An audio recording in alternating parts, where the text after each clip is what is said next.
Okay, I think we're good to go. Let's go ahead and get things underway. Let me go ahead and just get us over to, there we go. I think we're in the right one. Yes.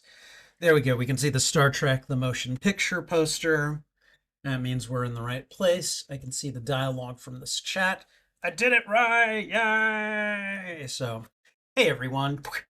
Spidey Librarian here, and welcome to Classics Revisited. Today we're going to be watching Star Trek the Motion Picture.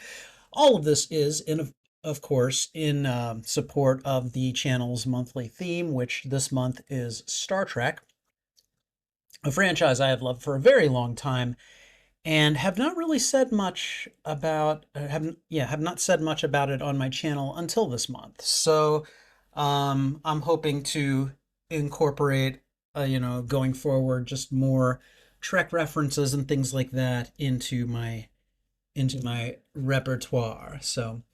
Um, so yesterday I did cancel Let's Play Saturday.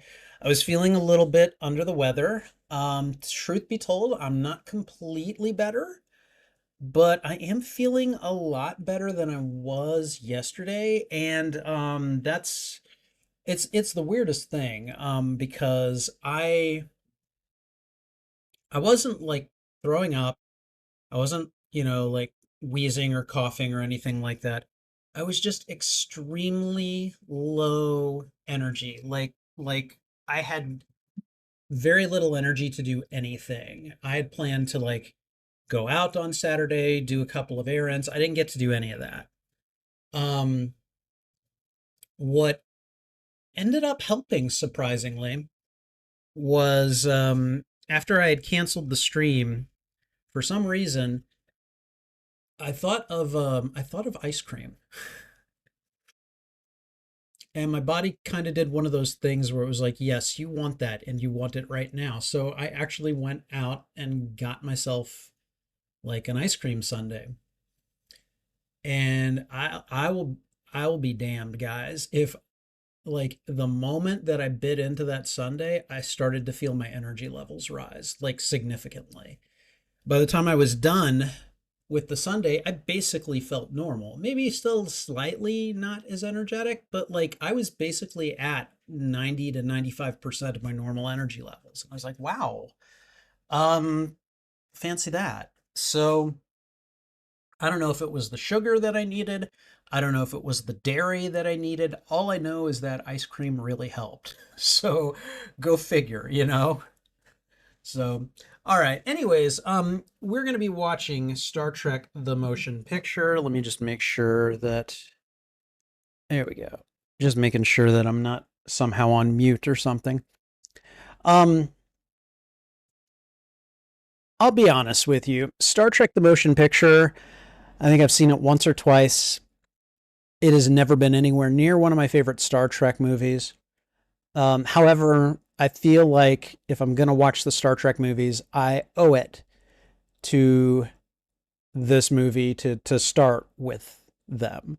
Um, and the thing about this movie is that, at least to me, and again, I probably haven't watched this movie in a good 20 years or so, but it felt like the continuation of it felt like an episode, like just a regular episode given, extra time. And I wasn't crazy about the pacing. I did not care for what was the guy's name? Decker. Um, his rivalry with Kirk. I didn't care enough about the character. I think he's related to another character from the original series. Um, and I knew enough about that. I just never really got into it. So I'm hoping that watching it now, it'll hit a little differently, and that I'll be a little bit more okay with it.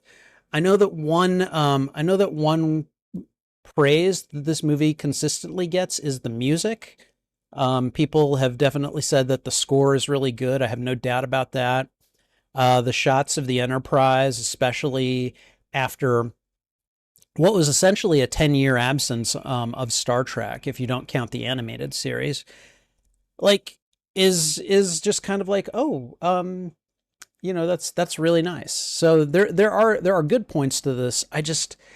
This is going to be a 2 hour plus movie, and I just wonder how much I'm going to feel that full 2 hours. We're going to find out. So CG says that he thinks that the motion picture has the reputation of being the boring Star Trek film.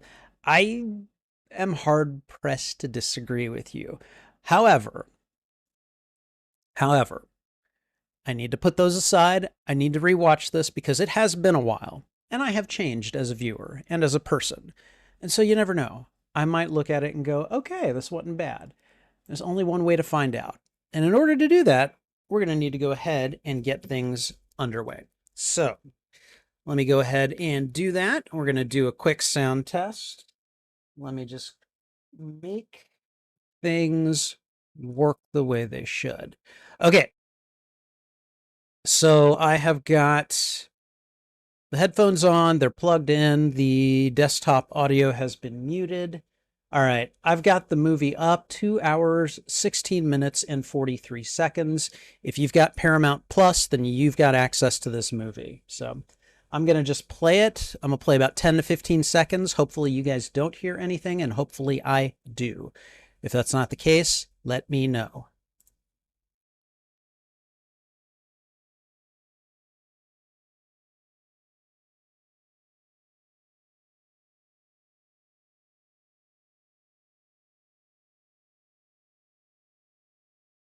Okay. All right. That went pretty well. I didn't hear anything, so let's go ahead and I heard things. Hopefully you guys didn't. So, all right. You hope that I'm able to rewatch the film without falling asleep. I don't think that will be a problem. Although, to be fair, I said something earlier about being low energy. I have been sleeping quite a bit more than usual too. So I don't know what it is. I hope it's temporary. I hope it goes away. But if it persists, I'll go to a doctor and just be like, I don't know what's going on. So I don't know. Um, I mean, maybe I'm diabetic. I don't know. Maybe I'm diabetic and I needed the extra. Well, if you're diabetic, you don't need the extra sugar, though, right? I don't know. Blood sugar is an entire one of those things that I have not ever had to know about or okay, anyways, so we're good to go. I think we're going to go ahead and get started in just a second here. Oh, let me check and see if Trouble wants back in because she's not in the room at the moment. And sometimes she wants in during the movies, and bless her heart, I don't want to stop for her. So hold on.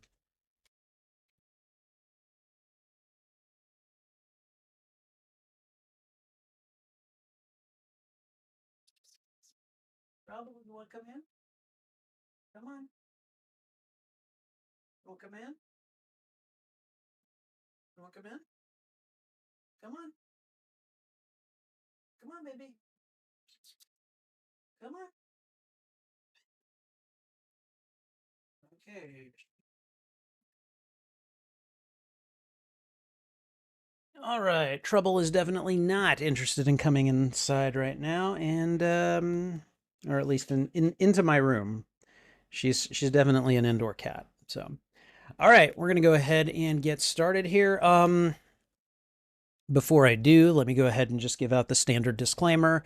If you're here expecting video or audio from the feature in question, you're going to be disappointed. That's a reaction video on a live stream. That's a copyright issue that I don't want to deal with and that you don't want me dealing with. You know, if that's not what you're here for, that's fine. Please feel free to click away. I don't want to waste your time, and I definitely don't want the nasty engagement that some people have left me as a result. What you see is what you get. It's going to be the camera pointed at me, and I will be reacting to things. So kind of keep that in mind as to what you can expect for this particular live stream. This footage will be used to make reaction videos in the future. So there will be an intro, there will be the viewing, there'll be what I call the postmortem, where we review and react to what we've seen, and then I'll do an outro and we'll be done. So please feel free to stick around and to comment your thoughts on the movie as we watch it. And yeah. In the meantime, let me just double check. Okay, my phone is not blowing up. All right. Definitely a little bit of lower back stiffness too. Oh God. I'm telling you guys, getting older sucks. Okay. Let me see. I think we're about to go ahead and just get started. So we're going to go ahead and get to work. We're going to start with that intro, and we are going to do it right now. Hey everyone, Spidey Librarian here, and welcome to Classics Revisited, the live streaming show where I rewatch a classic movie that I've enjoyed before, and then react to it on my YouTube channel. Today's feature is going to be Star Trek: The Motion Picture, and let me think. That's from the year. Okay. Yeah. Today's feature is going to be the 1979 film Star Trek: The Motion Picture. Please remember that as Classics Revisited serves as both a watch party and reaction, this will be both a watch party and reaction to the 1979 film Star Trek: The Motion Picture. Now, I will be honest. As far as Star Trek films go, this one really isn't my favorite. And I suspect that's because I have not watched... There's a lot of the original series that I have not watched. And I suspect that for several reasons that's a factor in why this particular Star Trek has not kind of taken off with me the way other Star Trek movies have. First and foremost, this movie premieres about 10 years after Star Trek went off the air. And so for those who watched and loved the original series, there is obviously a whole lot of anticipation. You know, you want your heroes to come back, and I can completely understand that. But I didn't become a Star Trek fan until I was, I think, a freshman in high school. I was probably about 14, 15 before that happened. And I didn't have all of that history to watch. Like, a lot of my watch history starts with The Next Generation. So there's one reason there, is that I didn't feel that same absence that a lot of old school Trekkies did. The second reason is that we have a character in here named Decker, and I believe there is a Matt Decker from the original series. I think he's related to that Decker. I can't remember if he's his son or his nephew or something like that. But there were some very clear-cut connections to the original series that may not have necessarily impacted the plot or anything, but again, did nothing for me personally, simply because it just, I didn't know enough about that character to really care about them. Finally, there was just the pacing really just didn't work for me. It felt like a regular episode of TOS. I mean, I have seen some of them. It felt like a regular episode of TOS with extra run time, because those episodes tended to be about an hour long. This one was what, 2 hours? 2 hours and some change? It just didn't work for me. Now, with all that said, let's keep in mind that the last time I watched this movie was probably about 20 years ago. So I've definitely changed as a viewer and as a person since then. So I'm hoping that this will hit different and in a way that allows me to connect a little bit more with this movie. Some of the praise that this movie gets, and I definitely will not dispute this, is the music. As far as I can recall, this is the first instance in which we hear the theme that will be used for Star Trek: The Next Generation. Also, you get some really nice shots of the Enterprise in this one. And again, if you haven't seen your heroes in a decade or so, well, then I can totally understand how that would be something really, really cool. Not the nice kind of full, like fully full. What's the word? You get a full shot basically in slow motion of the Enterprise moving. I mean, we've seen those shots before and they're great. I definitely like the one from the Chris Pine movies as well. However, um, that said, those are the things that I can remember enjoying about this movie. In any case, we're going to check it out. And again, for me, it's going to be the first time in probably 20 years that I've seen this. So hopefully it will hit differently than it has before. And we're going to do that in just a moment. If you enjoy these reactions, please go ahead and thwip the like button. And if you haven't already, consider subscribing as well.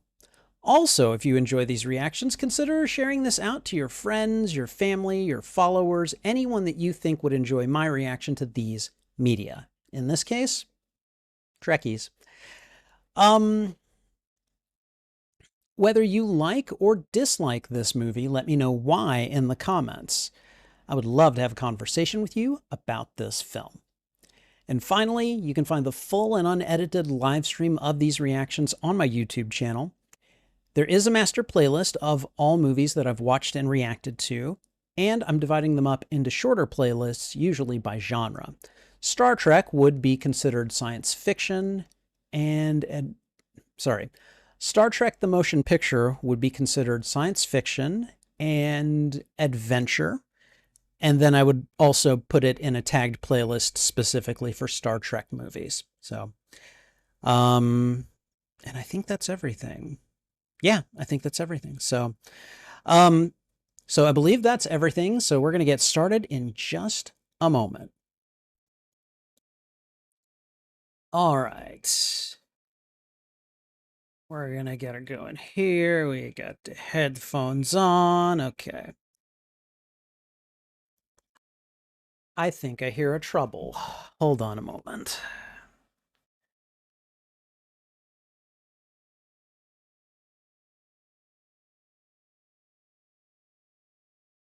You know you're stuck in here with me now, right? Okay. All right. What? What is your major malfunction, kitty? I think she's bored. I think she's bored. Oh well. Okay. Let's go ahead and get to this. All right. And let me go ahead and get out my timer script. Okay, there we go. All right, I'm going to go ahead and put a couple of seconds on the timer here. Okay. All right. And we're going to go ahead and get started here. All right. Trouble, what's wrong? Huh? What's wrong? You know your dad loves you. Yes you do. You know this. You know this very much. Is she in frame? Yes, she is. Oh, okay. Okay. All right, guys. 1979's Star Trek, the motion picture. Here we go.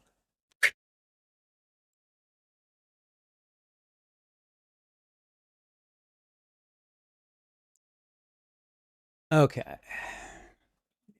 Over here just a bit.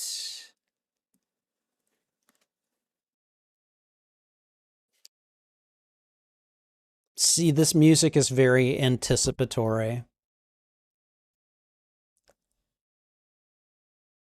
Like, ooh, look what we've got coming for you, you know?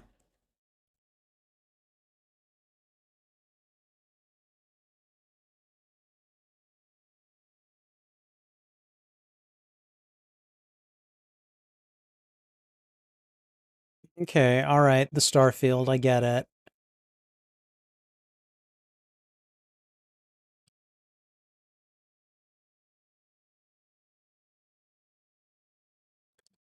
Okay, this has been going on for nearly a full minute. I don't need a minute of this. You know?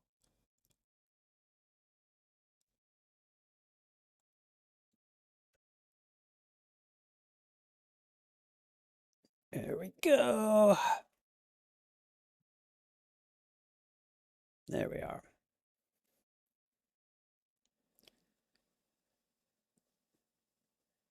So we don't have any credits so far. We literally have is a minute and a half of just a camera floating through space and some music. I mean, and the music is beautiful. This is wonderful music.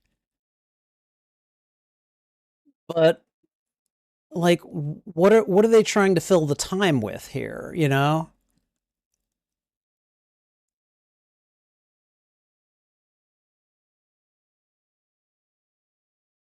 Oh, and for anyone who is wondering, this is the director's edition. It's the only version that's available on Paramount Plus, just so you guys know. So if for some reason you're not getting 2 minutes of music, that would be why.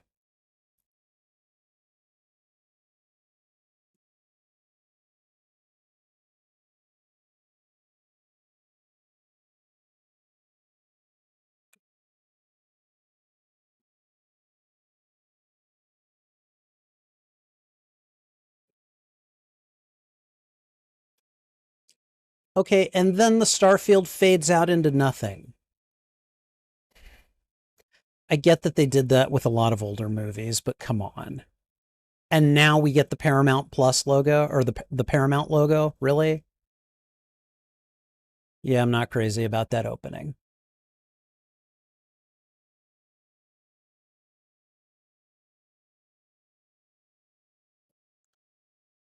Why did they not start with this? I don't understand.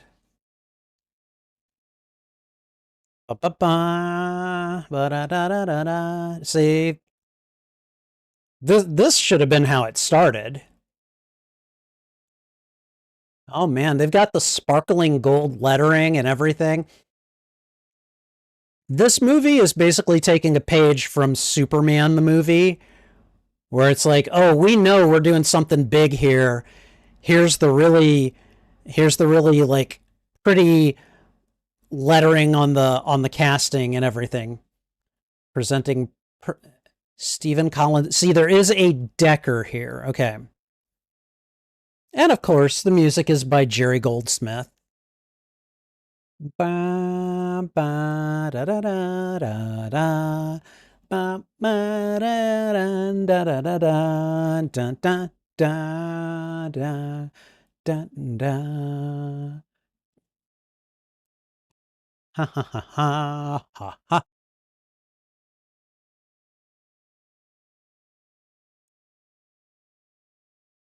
Da, da, da, dum, dum, dum, da, da, da, dum.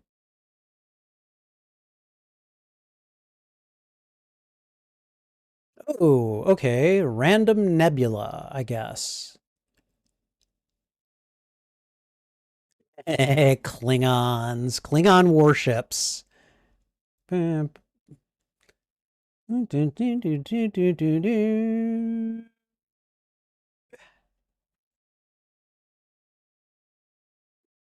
know that Klingon sort of musical theme that I just hummed, like that's often used whenever Worf does something badass in any of the movies,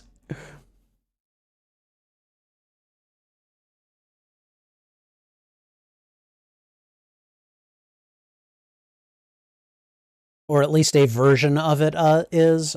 Yeah. Okay, we got 3 Klingon ships here.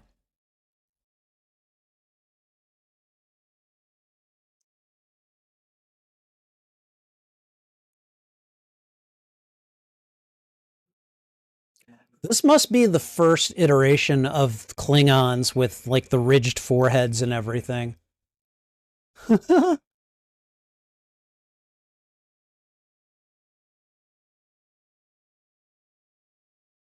The ridges are definitely a lot like shorter, or not shorter, they're not as wide as in later iterations. But, you know, like for a first round with these, this is pretty good, actually.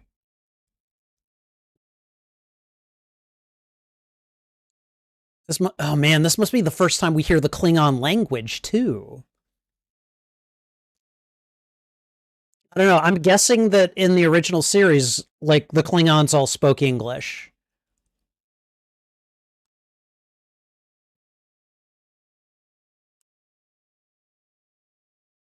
Okay, we're gonna fire on whatever this is.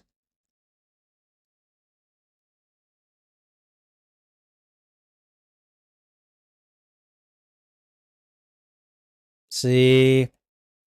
It's like, what did you just do?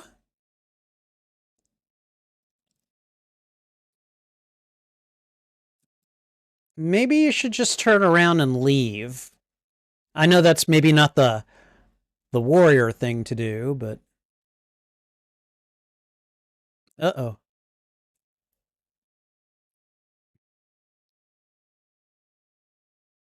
So you open, you get to see Klingons for the first time. Like, these new Klingons.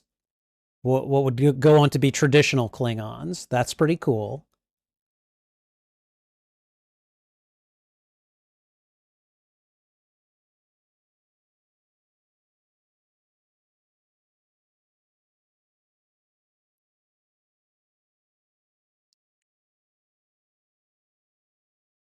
Okay, I don't even know what's going on here.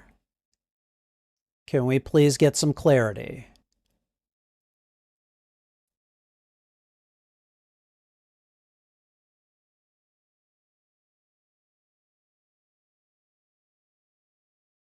Oh, God. Their ships are getting destroyed, like, easily.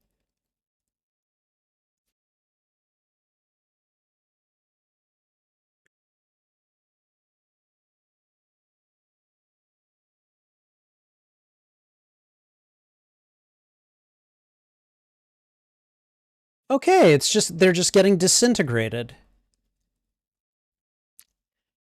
That's what happens when you go firing at things you don't know what they are.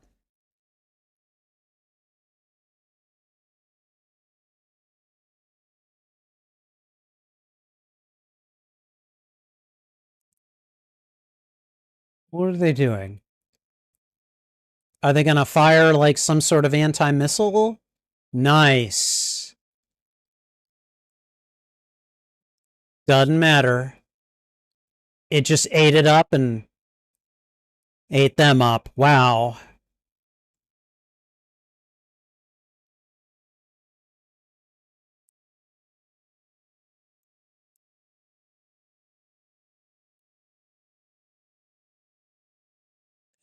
So, I was going to say, the nebula is what they were attacking?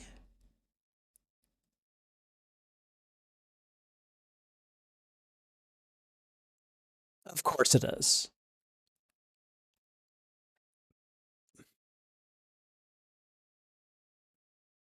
Okay, so we've discovered that there is a nebula cloud in space that is destroying things easily.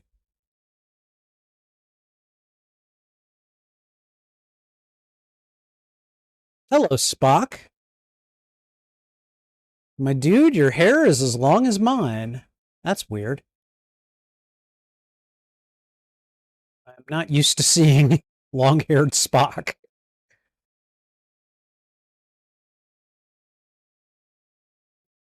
So did he leave Starfleet for a time?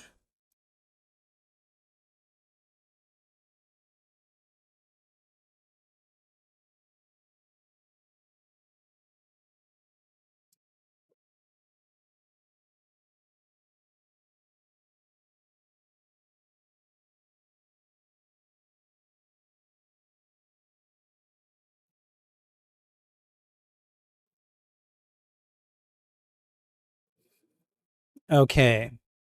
So he's undertaking Kolinar and attempting to purge all emotions.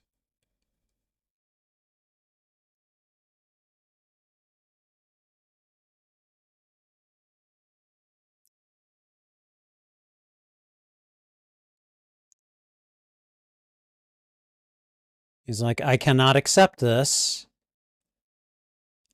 Is the cloud calling to him? Why? Is that what's going on?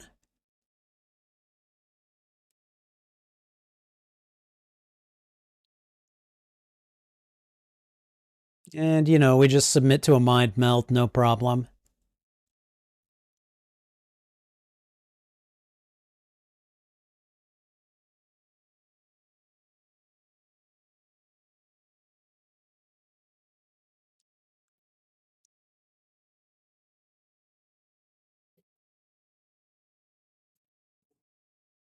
I sense the consciousness calling. Consciousness calling to him from space has something to do with his human blood? What?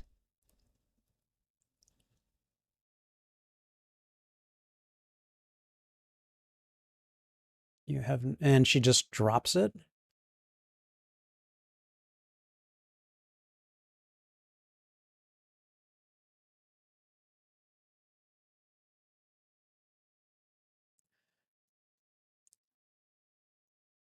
He. What answer is Spock searching for? I don't understand here. And apparently he did not get it through Kolinar.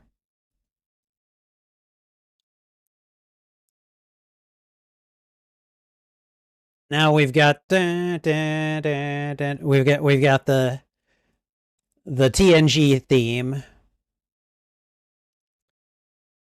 We're back at Starfleet headquarters, I believe.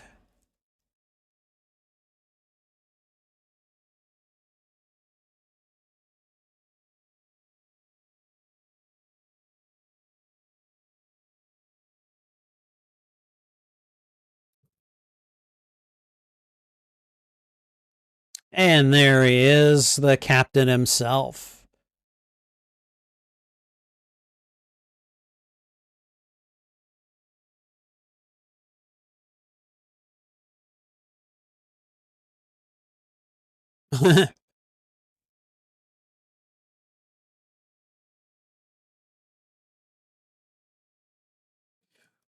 Okay.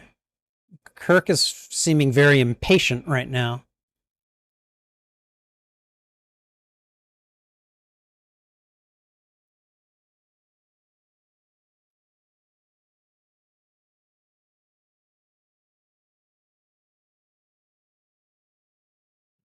Okay.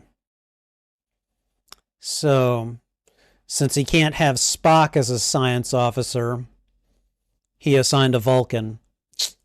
Okay. It's not going to be the same, you know?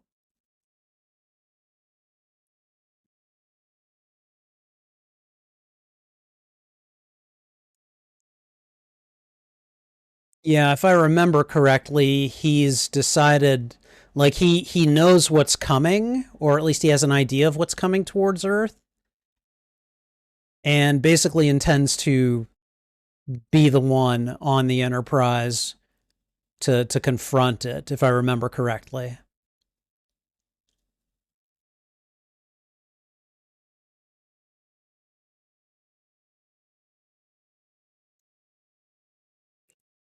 I mean, I guess a lot of these shots are decent for world building, but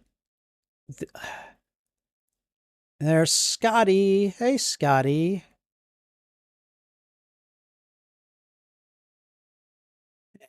There's Kirk again.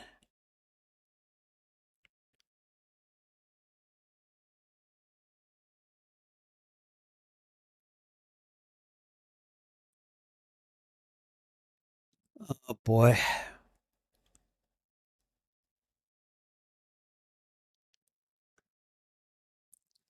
He's like,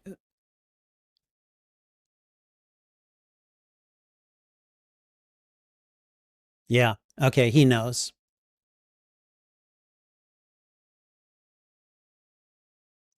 Really? Really? It's coming to Earth, and the only ships in interception range is the Enterprise. I find that really hard to believe.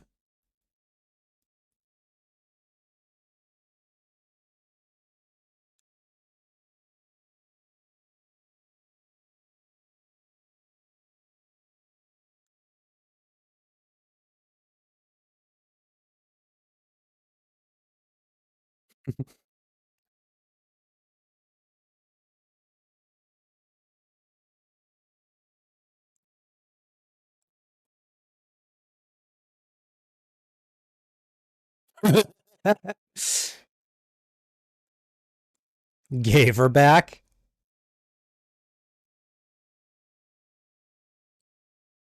Yeah, he had to take it back.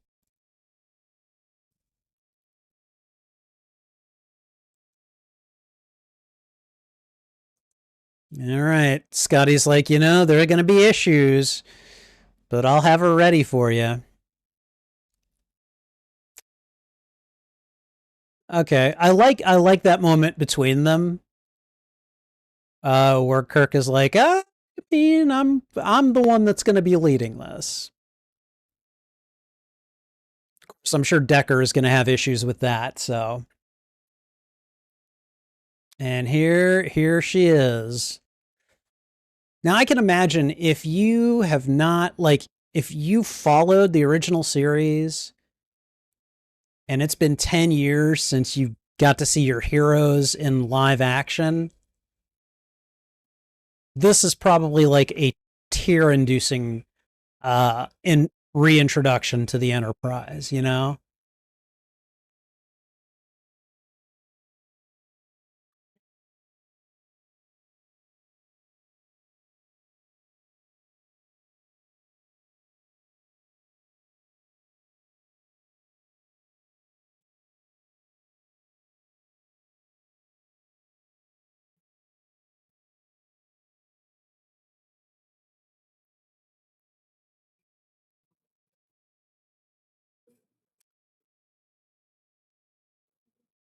Like this one, again, part of me is like, okay, all right, get on with it.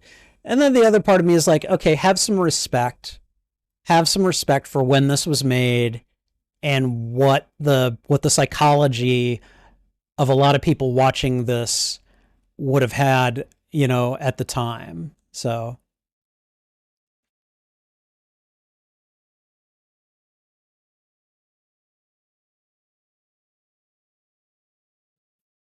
okay, I don't need this long of this pod turning around.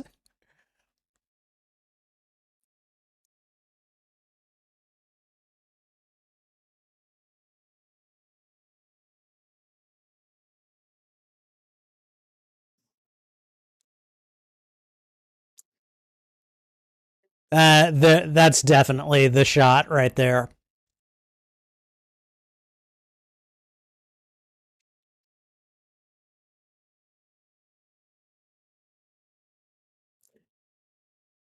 I remember like hearing this theme and just going, "My God, they stole the TNG theme." It's like, no, they didn't. TNG technically stole this one.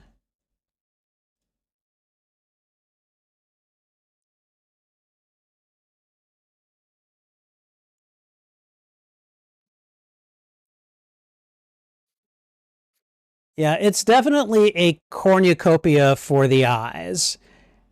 And again, these kind of lovingly slow shots and everything are, at least in theory, they're very nice. But then there's a part of me that's going like, okay, can we please move on? You know?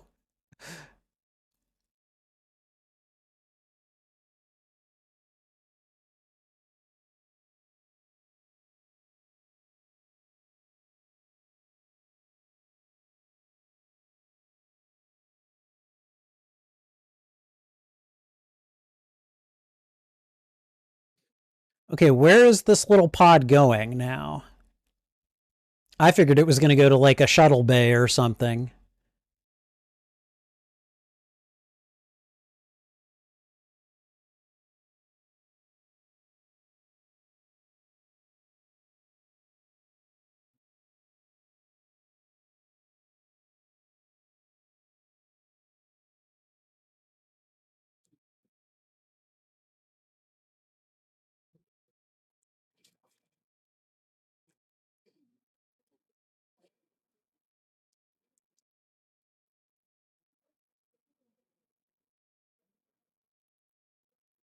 Okay, so is this supposed to be an escape pod or something?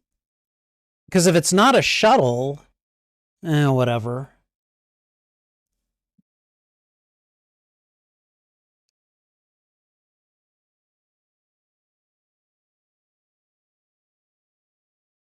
Yeah, how long was that sequence?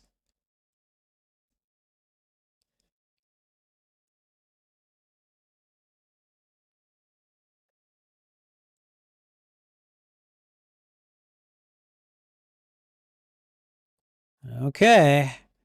He's going to have some bad news to deliver now.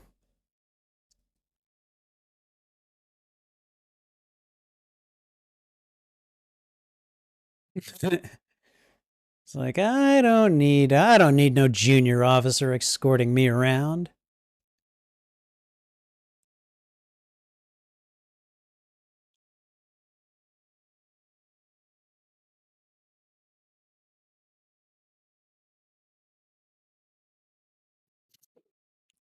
It's like this is not ideal for a ship that's about to go into serious danger.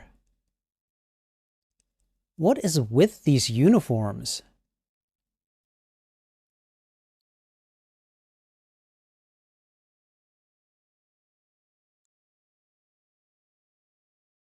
Ooh. Oh, Sulu's there too, and Chekhov. Okay.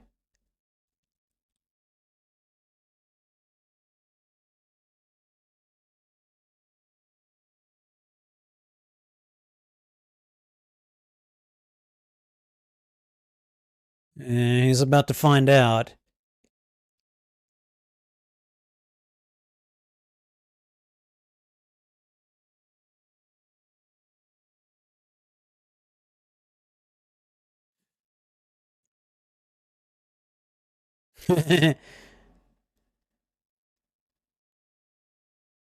Yep.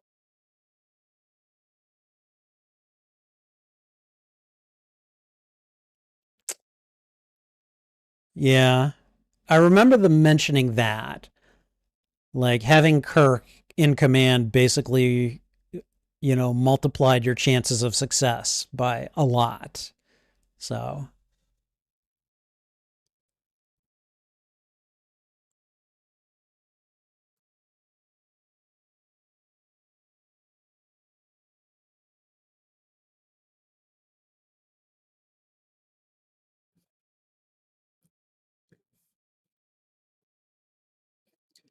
I am not crazy about these uniforms for this movie.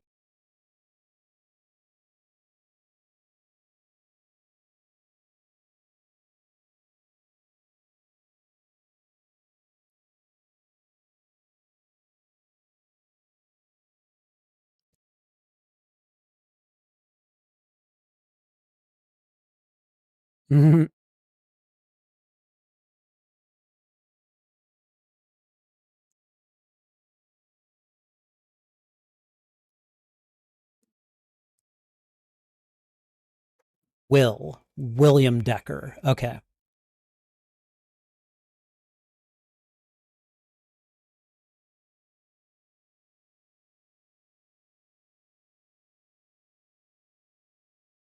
Yes, he is.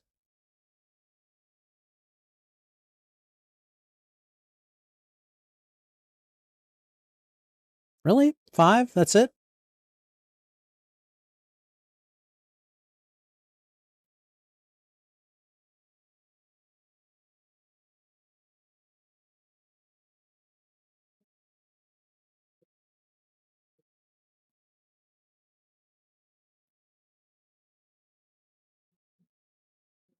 Ooh.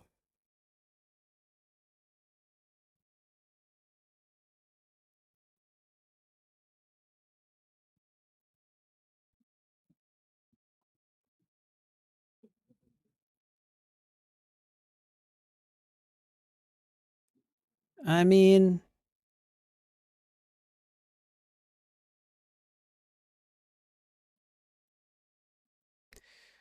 okay. Well, I guess that went about as well as one could have expected. Ooh.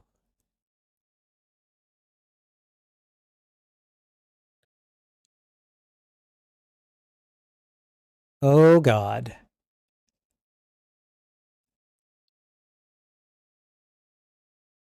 Uh, that's not gonna go well, is it?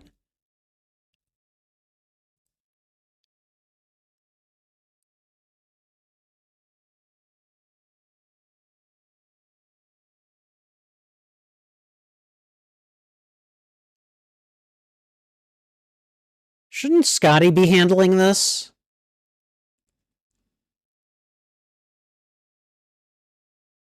Uh,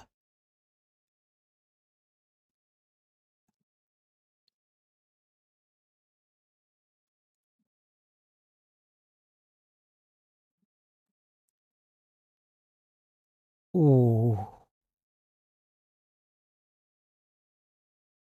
Who was that?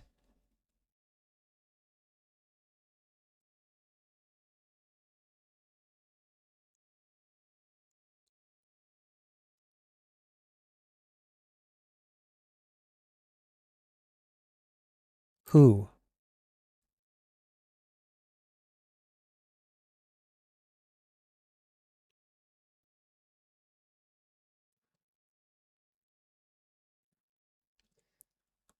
Oh, wait, that was Sonak? No Vulcan science officer for him.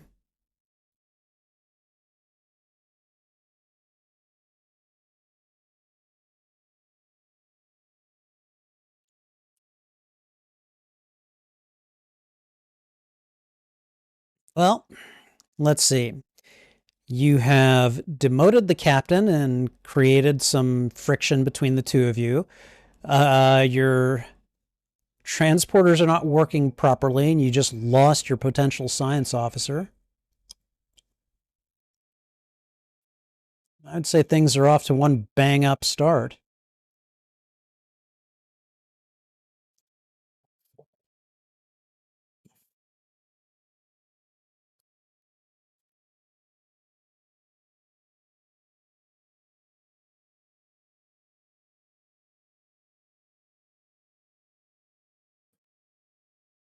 And first officer, huh?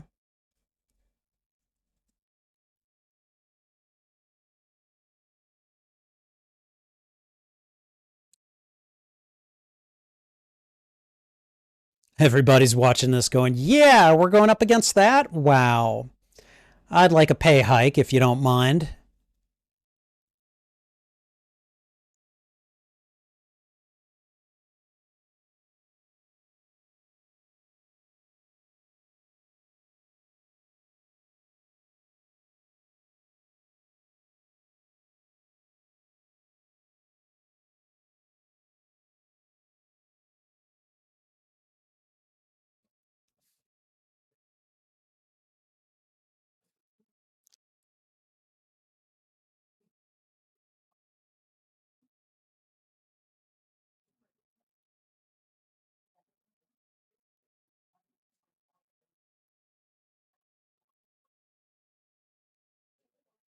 Oh boy, what now? Oh.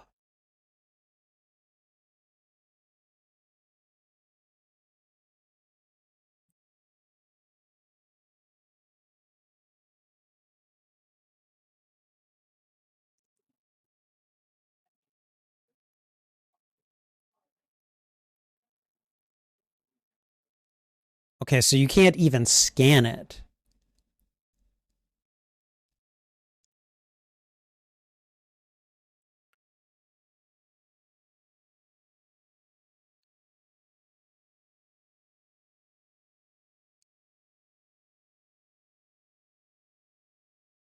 Hmm. Yeah, I feel like a lot of this stuff, it's just taking too long.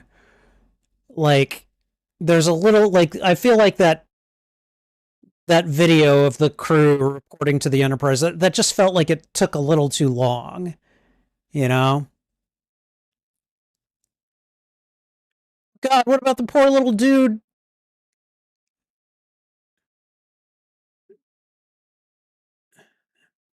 Is he going to get absorbed too?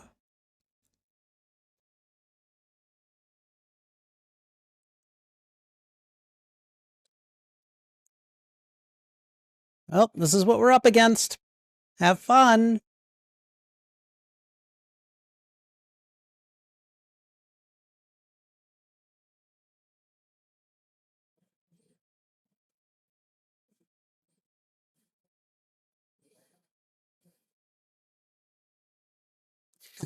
Everyone is dead silent. Oh boy.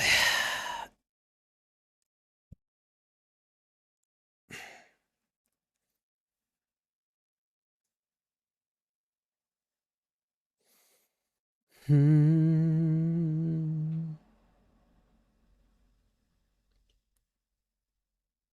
Oh, really? That's nice, I guess.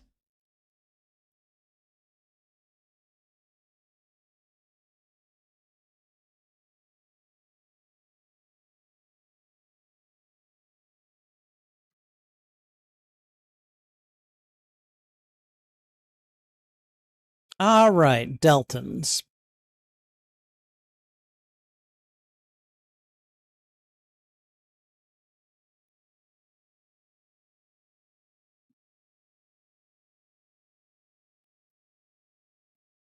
Really?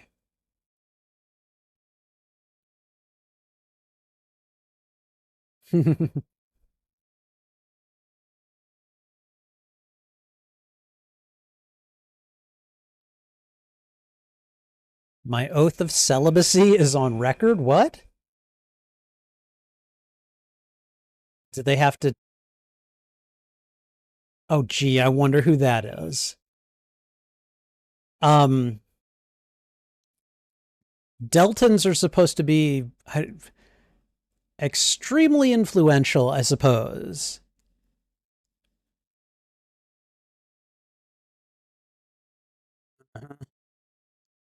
I wonder who that could be.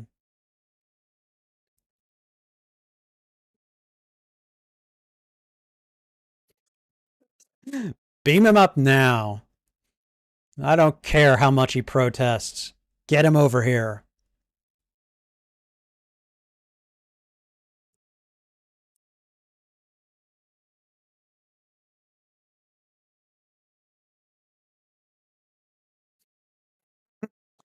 Hello, Dr. McCoy.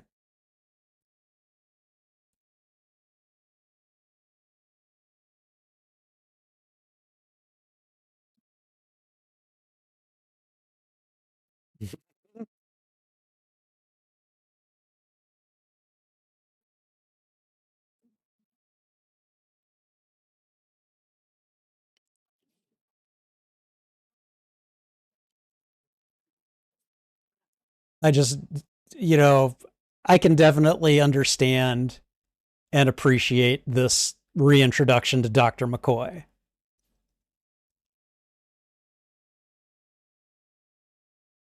Like, you know, like, damn it, I need you. Bones being his normal grumpy self.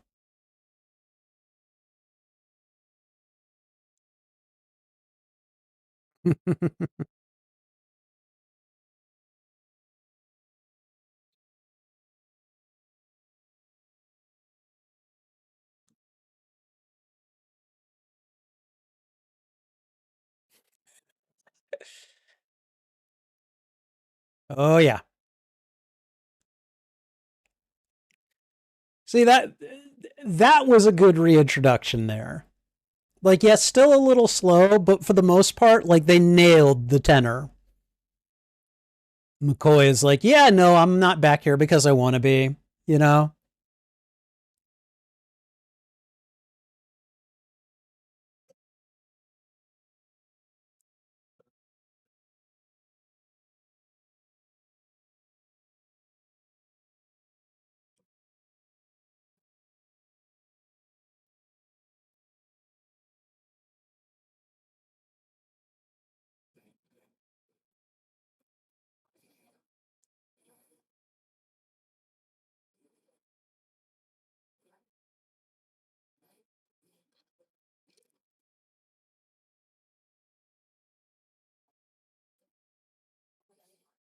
Get the best angles on her and everything. Get those loving shots in.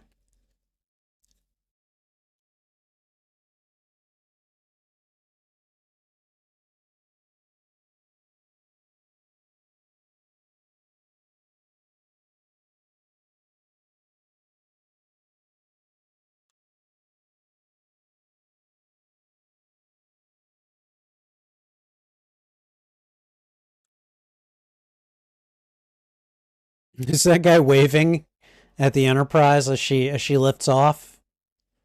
Heads off? I don't know.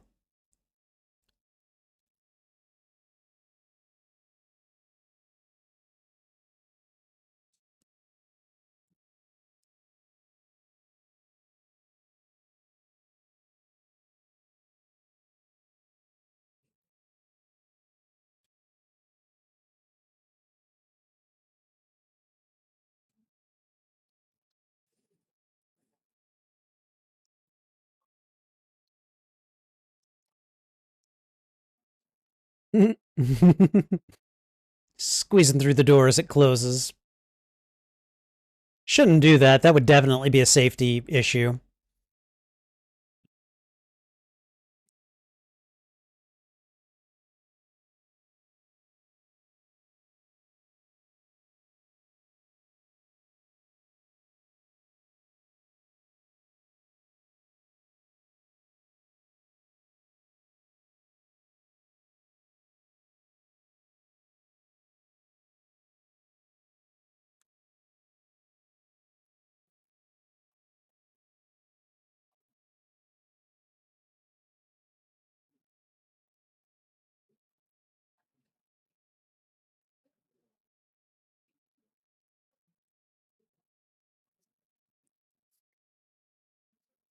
I will never pretend to understand how those types of things work. The different viewer camera. I mean, it's probably very simple. I'm just like, yeah, whatever.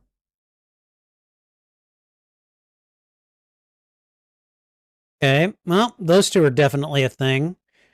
Your precursor to Riker and Troy. The guy's first name is Will, even.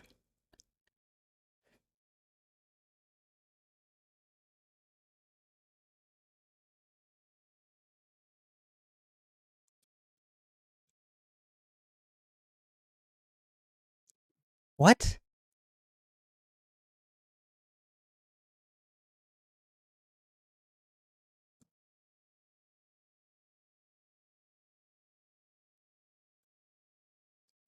Okay, so a little under a day. They do not.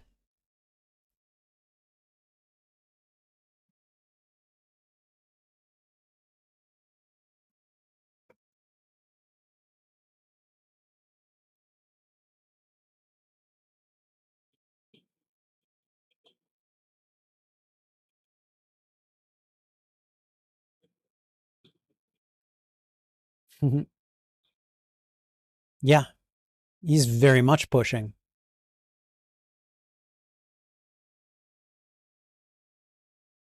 See, that's why he needs McCoy. Because McCoy will call him on stuff like that.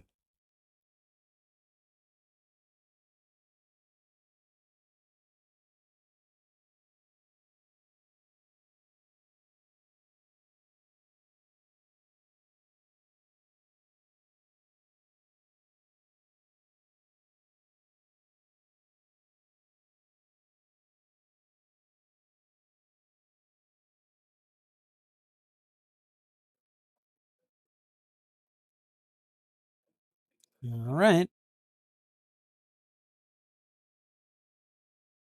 What? Wait, what? Where the hell did this come from? They were in warp and suddenly they got swallowed by a wormhole? How is that even supposed to be possible?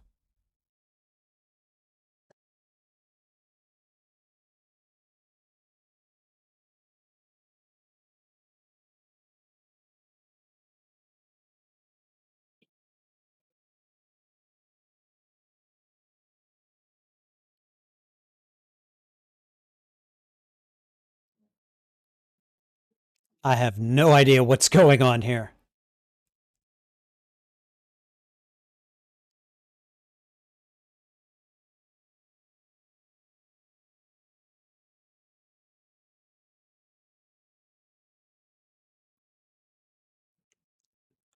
This is just nutty.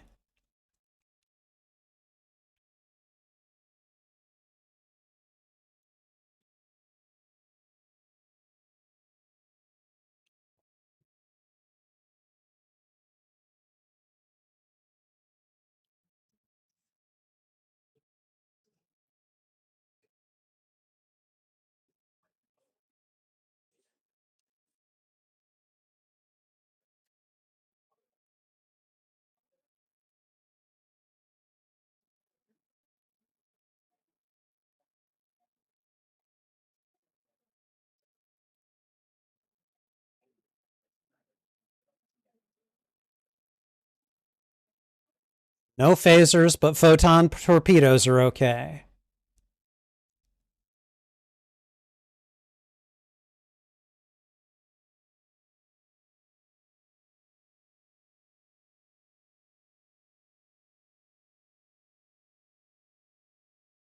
What is that?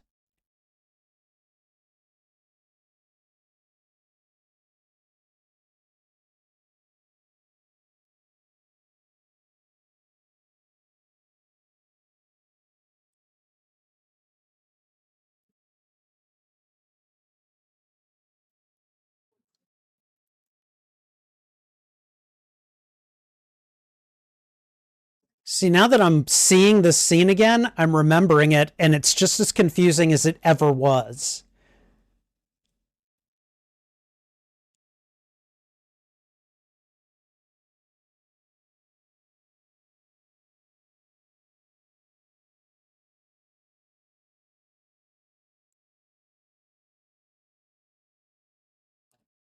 What the hell just happened?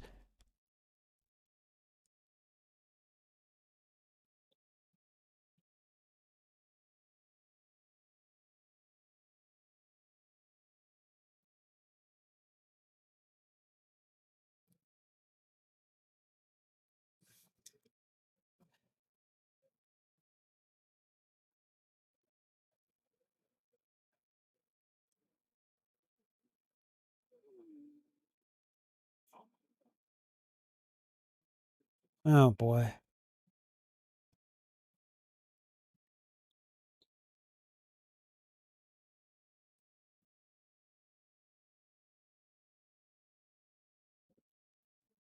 What the hell?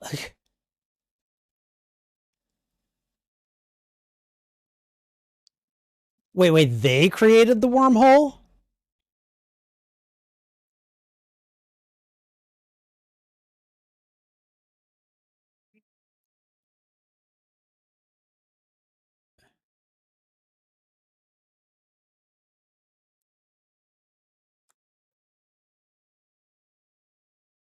Okay. McCoy's just like, I'm gonna insert myself in all of this.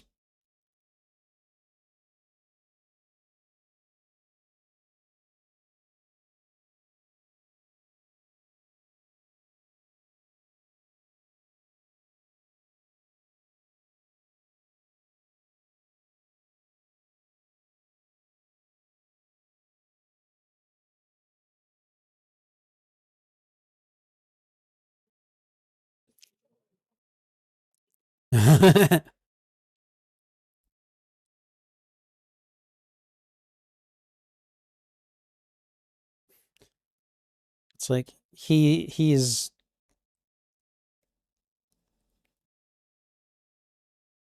and of course McCoy is watching all of this.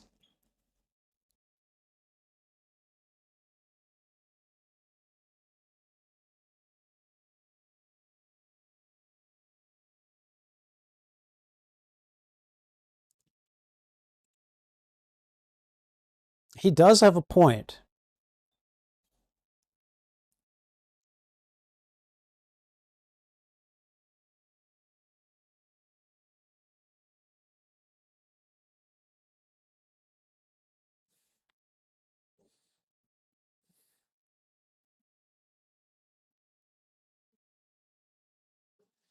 Of course he's right. He was around during the entire redesign of this ship. Of course he's right.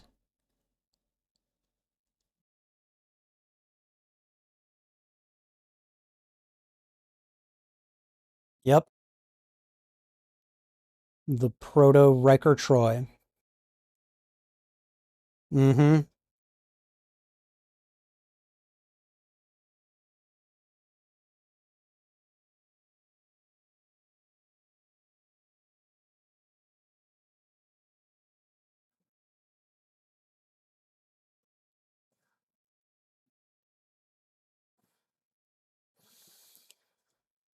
Ah, yes. The old, if I'd seen you again, I wouldn't have been able to say goodbye.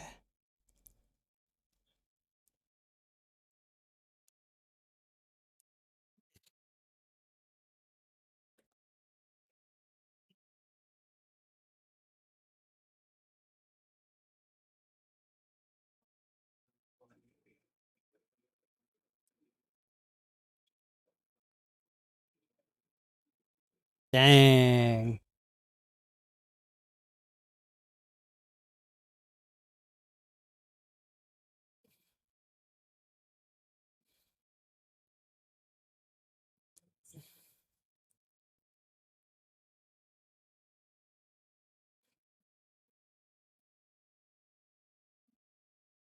Non-belligerency.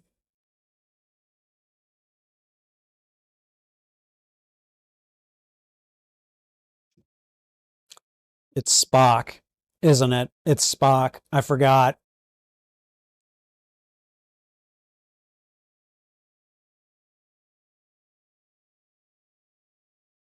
McCoy's just like, you need to get it together. You need to consider listening to the people around you.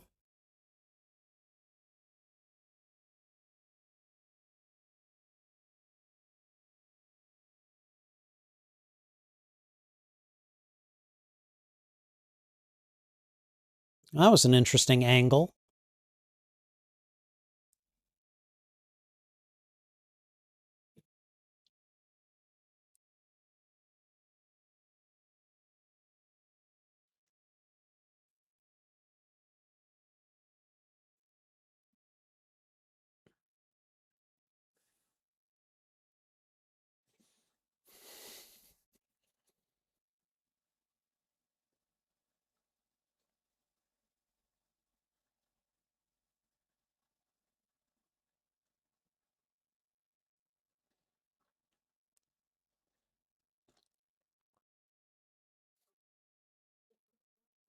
I mean, again, I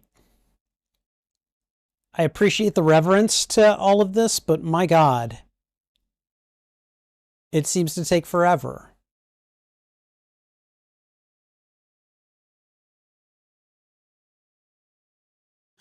Chekhov is like, it's like, oh boy, you're just as Vulcan as ever, aren't you?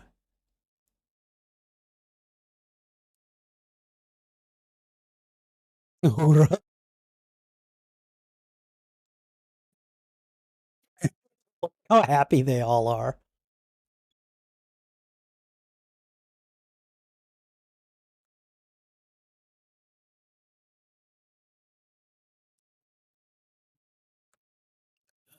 Yeah, yeah, I guess I'm in your seat.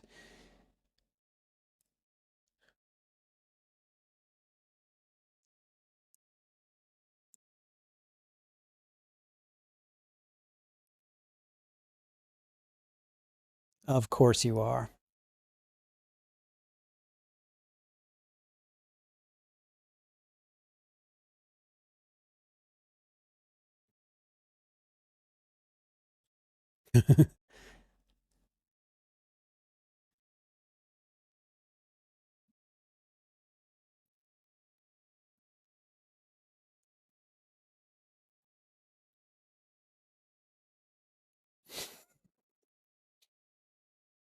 Hello, hello. Oh, okay, that's Chapel. Dr. McCoy and Chapel.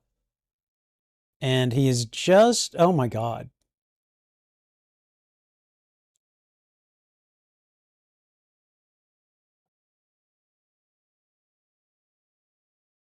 Go ahead.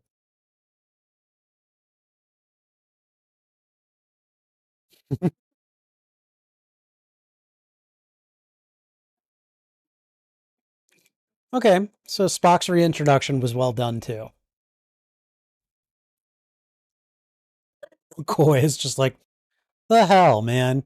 Can the dude not express one little bit of happiness?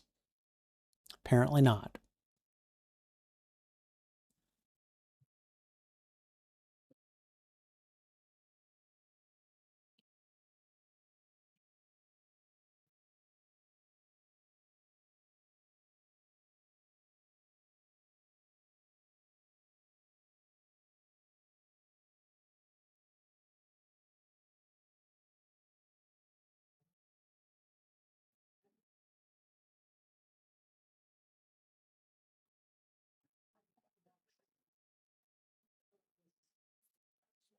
Ooh, man, those were some 80s effects right there.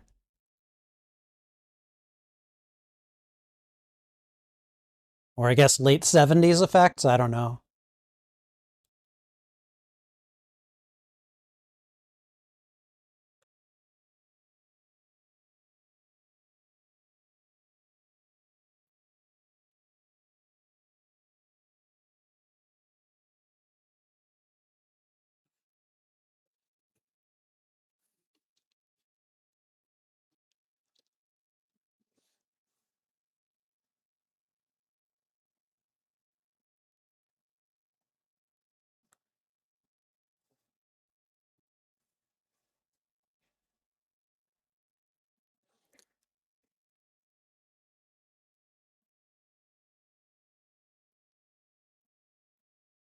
McCoy. Oh my god.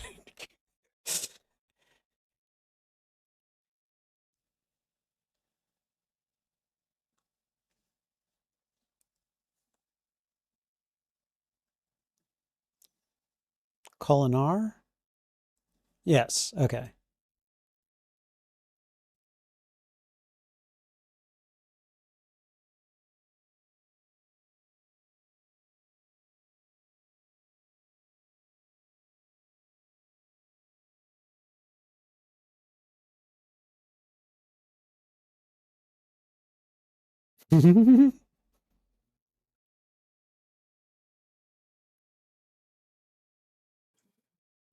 Like, sit the flip down, Spock.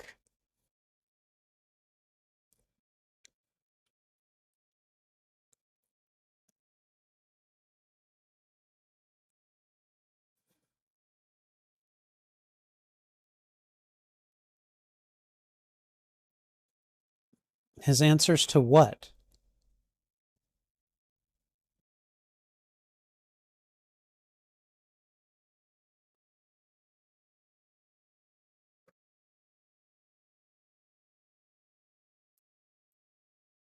It appears so, yes.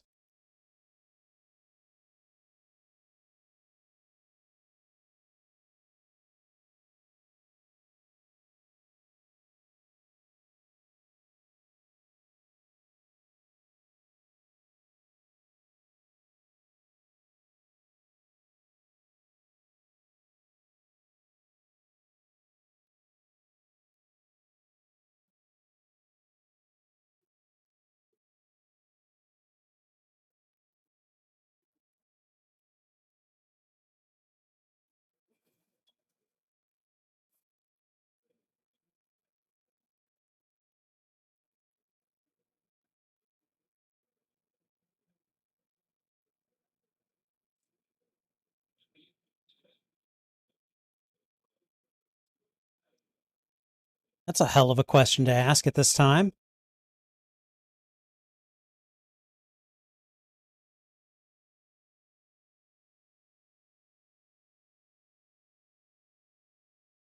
Okay, so they're coming into contact with this presence now?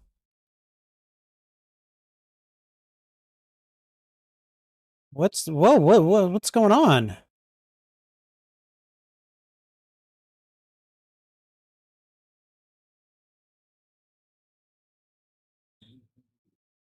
Okay, there it is. Destroyed 3 Klingon ships, no problem.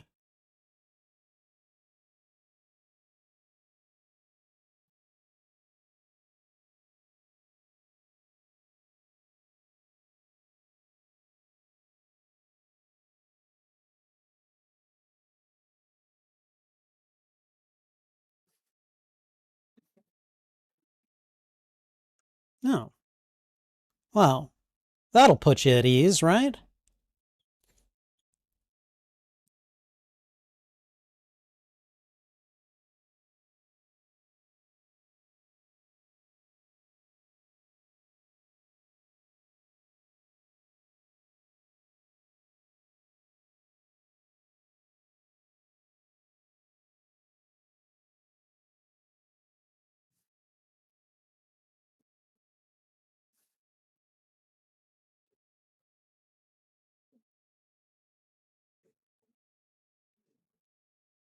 What kind of object?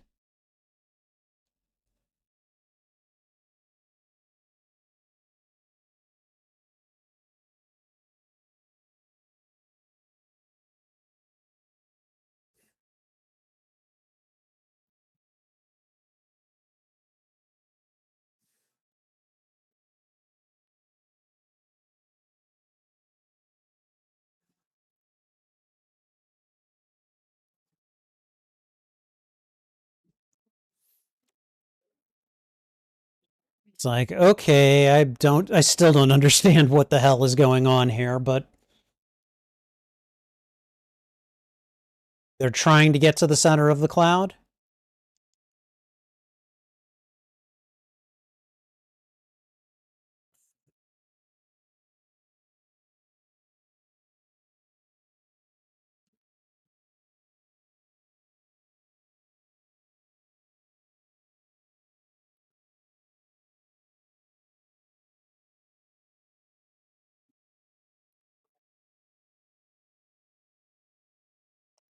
Puzzlement.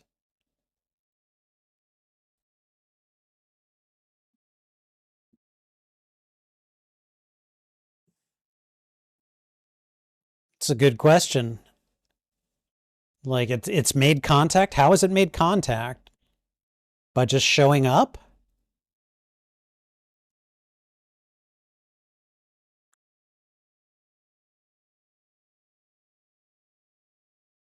Oh God, one of those.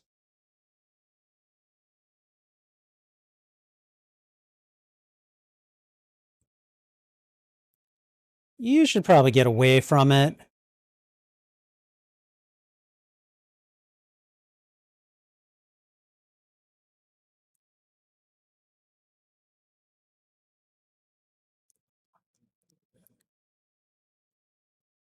Yeah, you may want to get away from the consoles.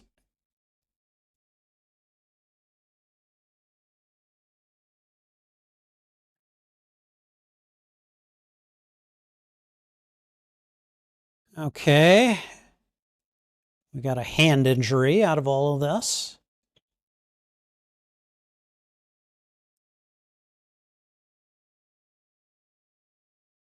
Yikes.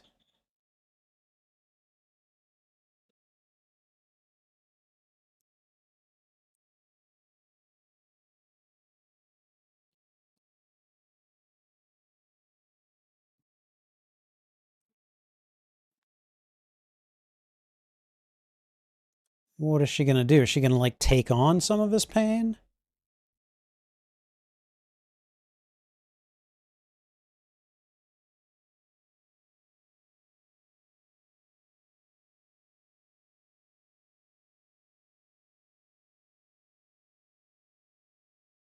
Or maybe she blocked his pain receptors. I don't know.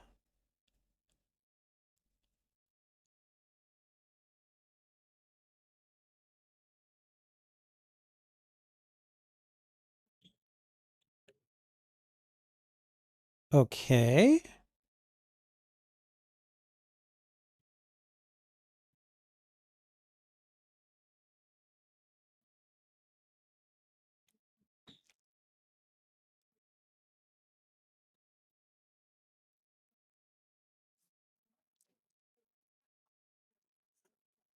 He found that out pretty quickly.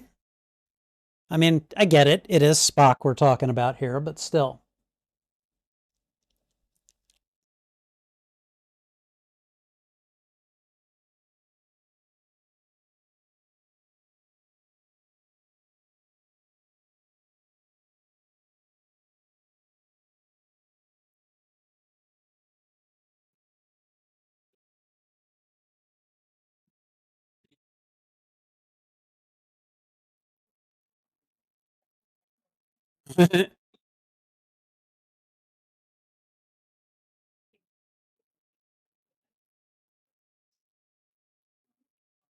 Wow.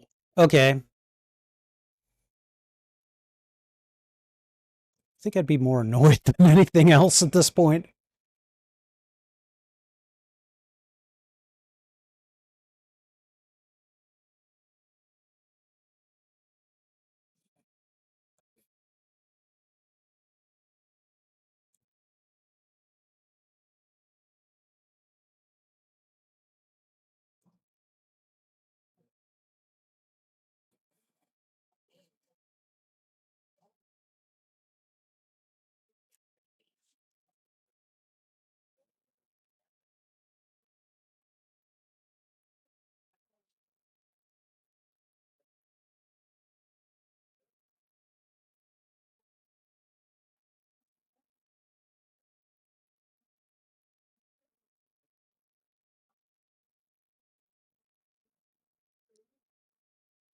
Your logic, huh? That's kind of scary, actually.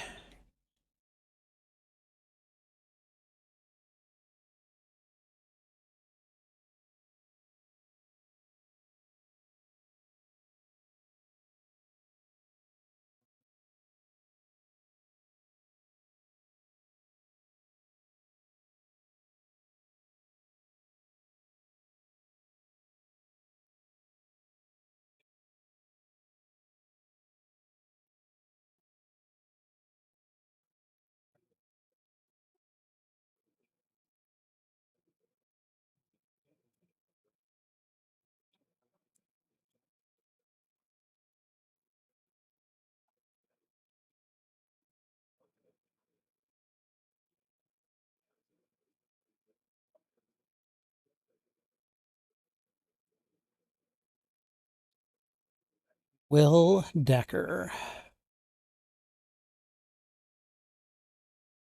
Is he related to Matt Decker?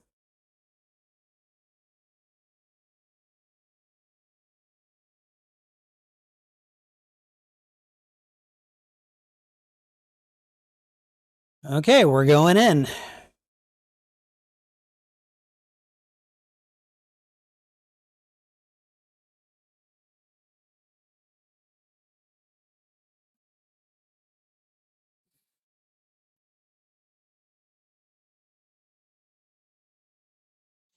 That's a weird angle. Yeah, I probably wouldn't be able to take my eyes off the viewers either. Be like, what the heck are we moving into here?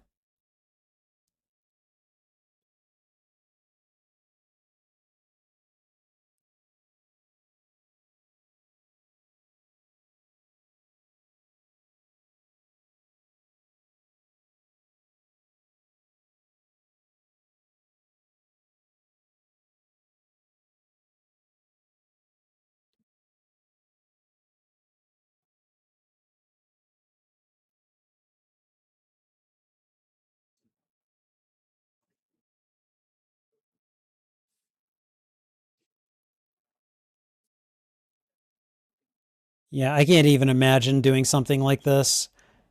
I think I would be with Decker. I'd be like, I don't know about going into this, man.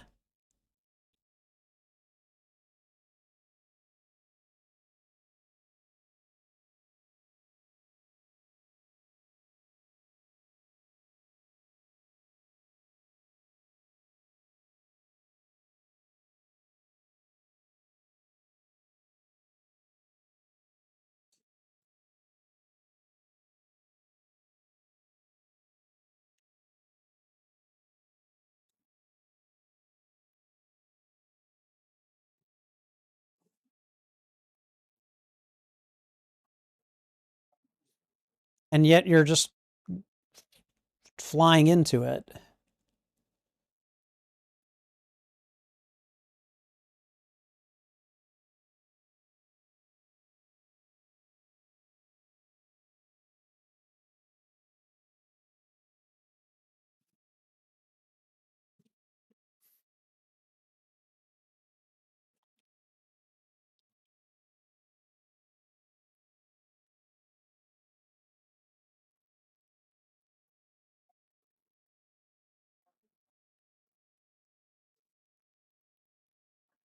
Uh,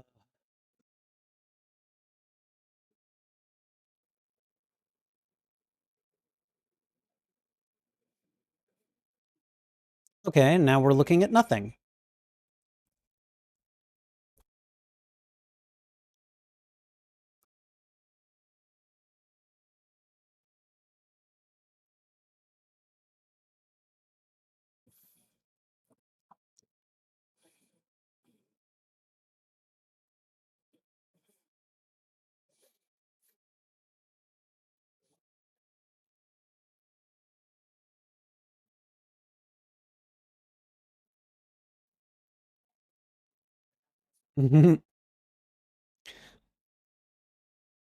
Like Chekhov is like, you know what? My hand injury means nothing in the face of this. Let's have a look.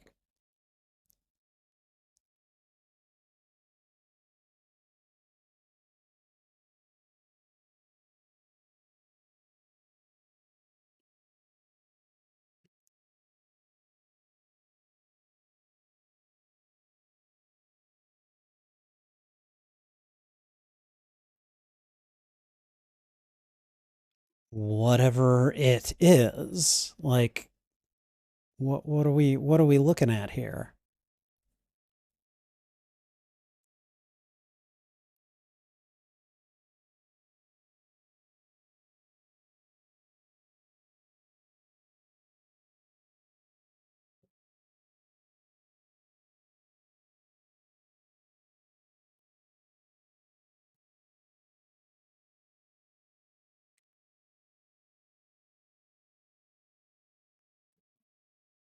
Okay.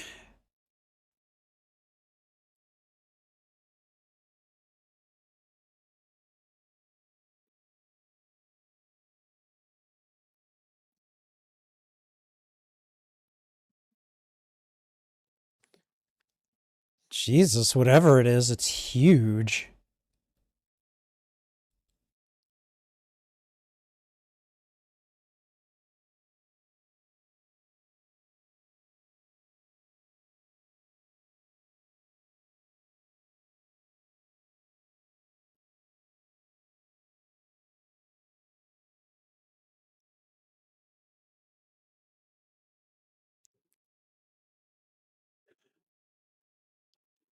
I feel like we have spent so much time trying to get to what is in the center of this.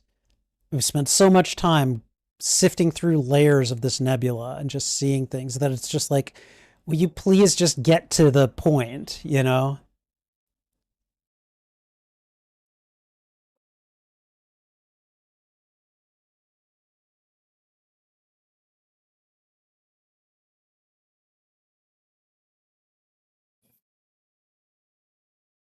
Yeah, this shot is lasting far too long.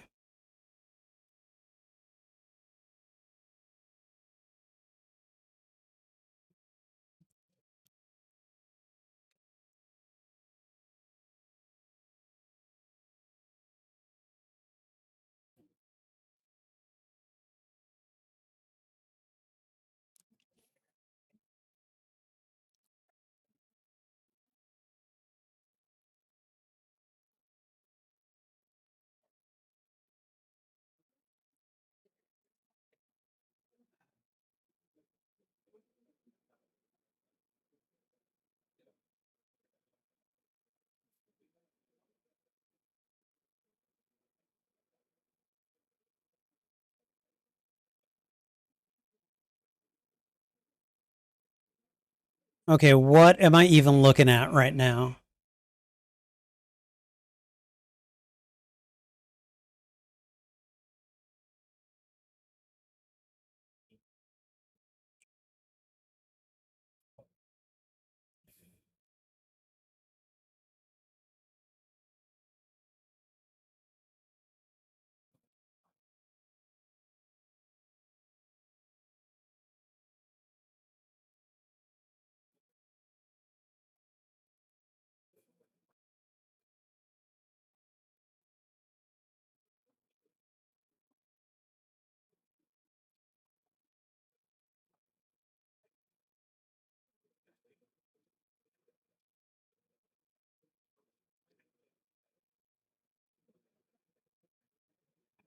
All of this is just taking so ridiculously long.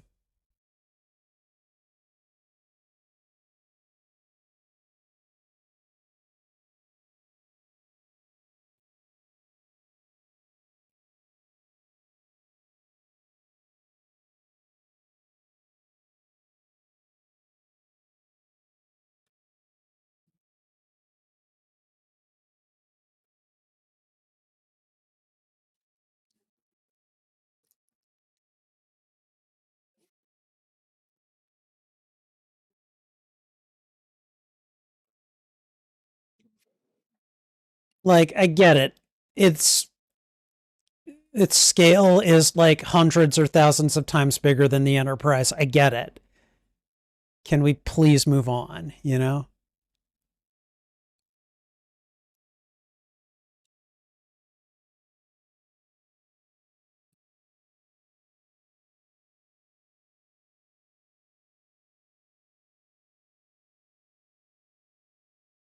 Okay.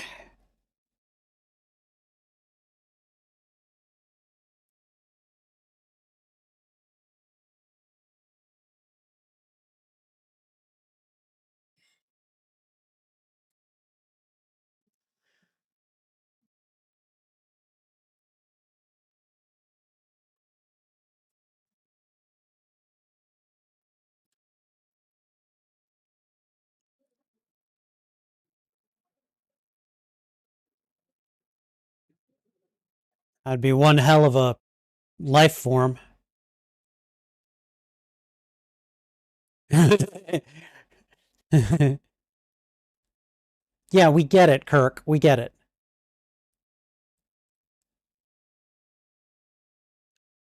Not the crew, but the ship? What is it, a Borg? I mean, it can't be a Borg, but it could be a Borg.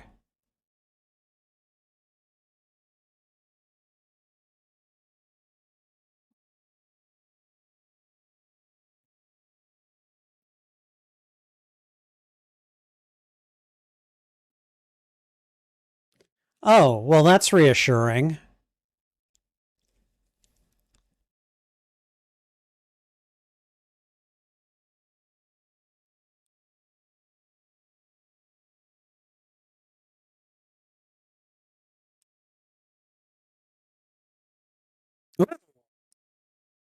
It lashed out at Spock for interfering.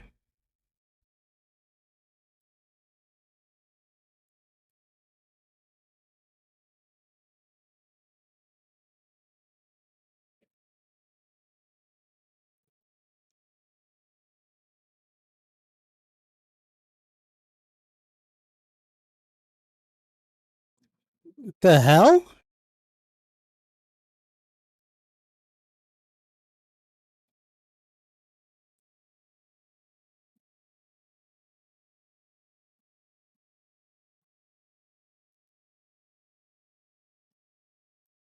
It just evaporated her.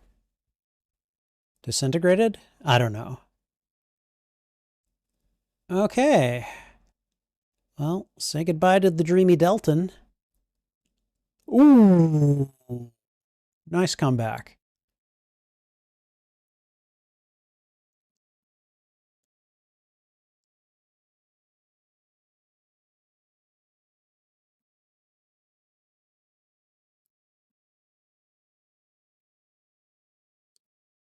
Oh, come on. Really? What now? Of course. Of course they have.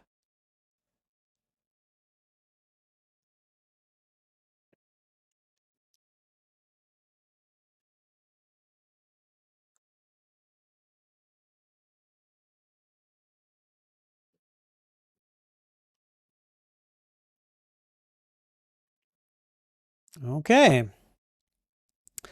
Looks like we're just going to go ahead and go wherever this thing takes us.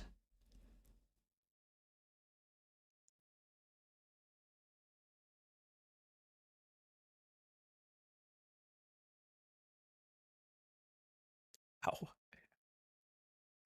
We've still got an hour left in this film.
I mean, I suppose a relevant question there would be, what do you know that we don't, And why aren't you sharing with the class, Mr. Spock?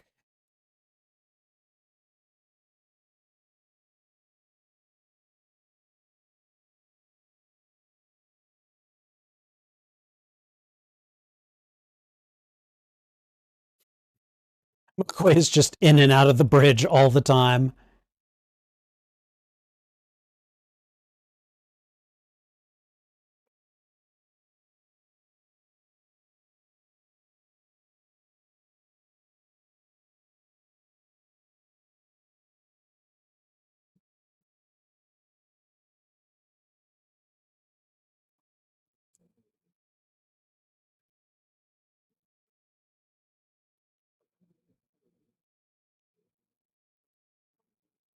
Okay. I mean, it just killed off one of the crew, too, so destruction isn't off the table.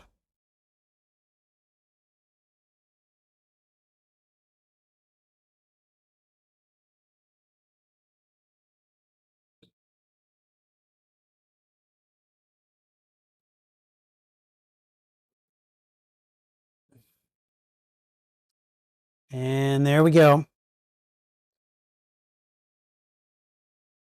You're now officially trapped.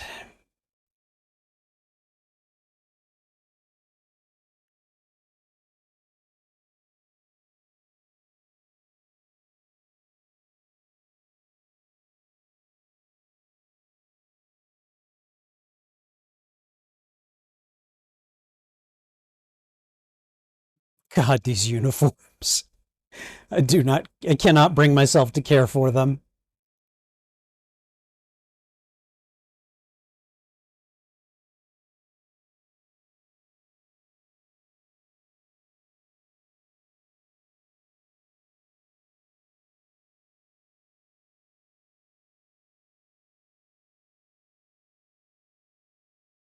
Now that we've got them just where they want us. uh, Gallows humor, necessary in times like this.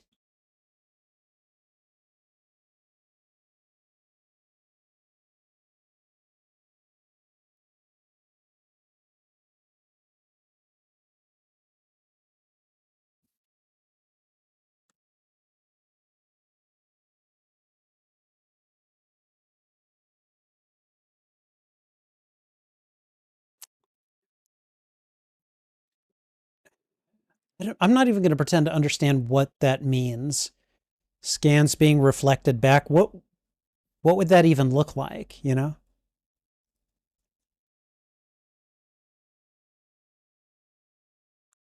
Uh-oh. Spock, what's going on?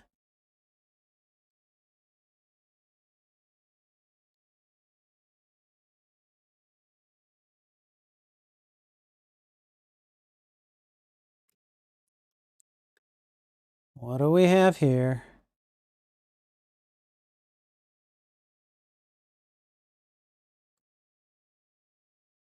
Sonic showers? What? Oh, Ilea.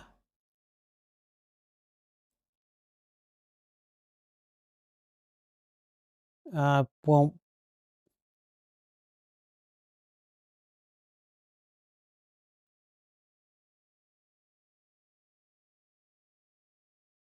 infesting. That's an interesting word.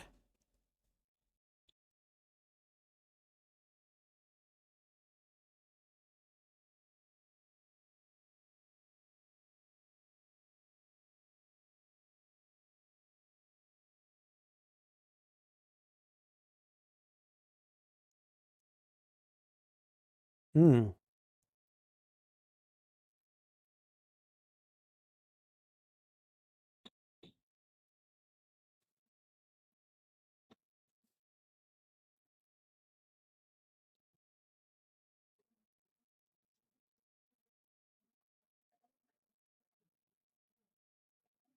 Well, act normal.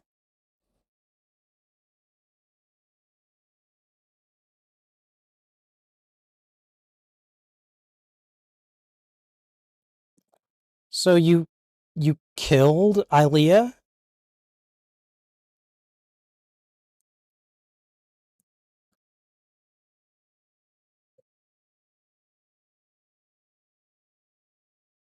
The create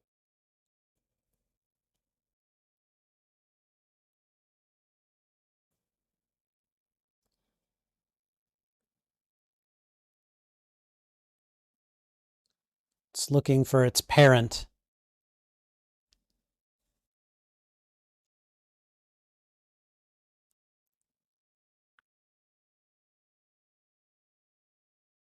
Oh, this is circular.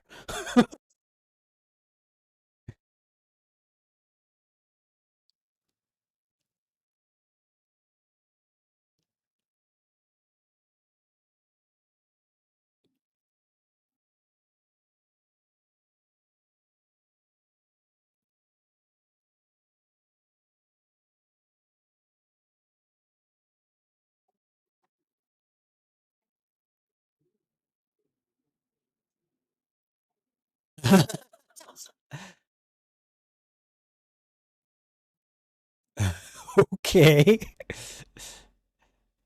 This is one of our normal things that you have to do in order to be on the ship, I guess. I don't know.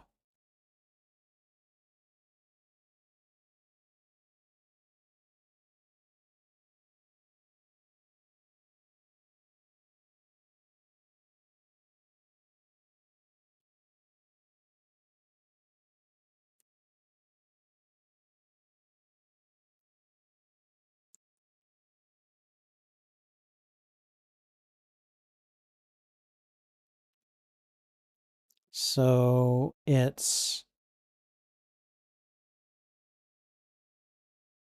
there is a part of her in there.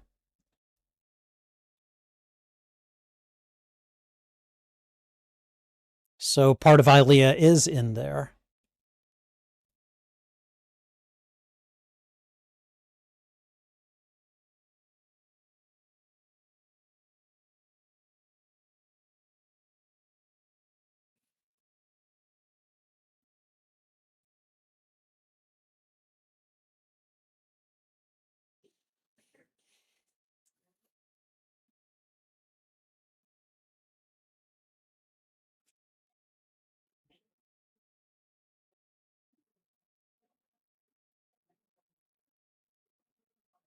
So yeah, they may have replicated her too perfectly. Yeah.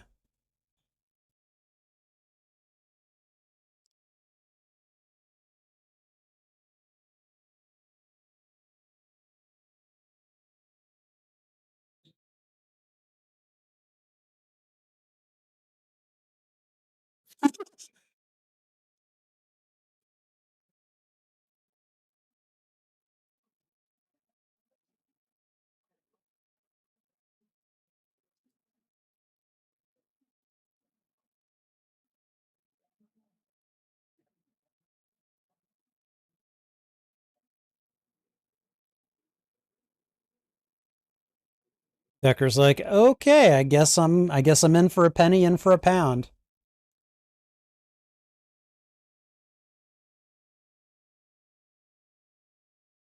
I mean, right now you're at the mercy of whatever this thing decides to give you.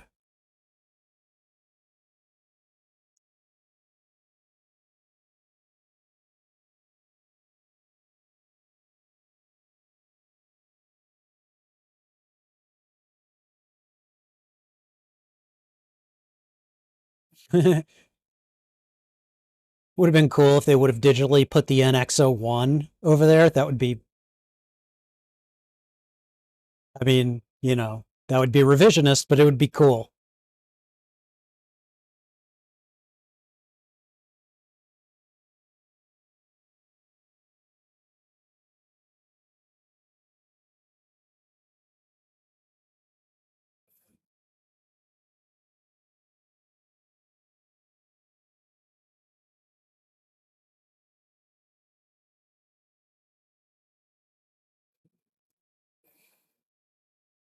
It's like this is an early draft of the Borg in some ways.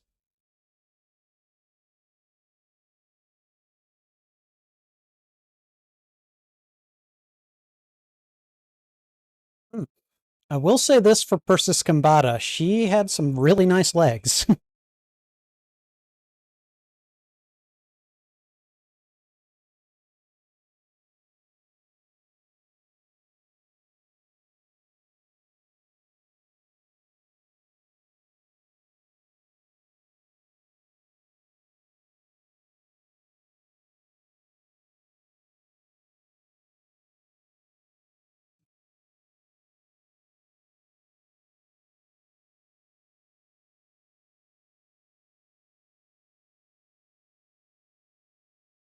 Nope. Doesn't it, though?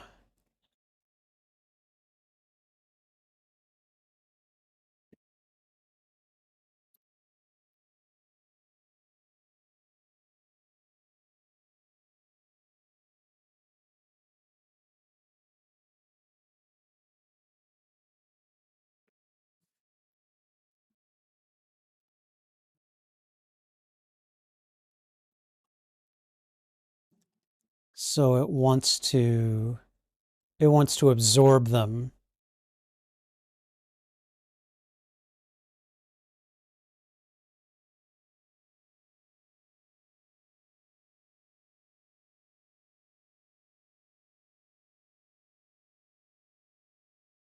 Ooh. What is he gonna do? What do Will Decker?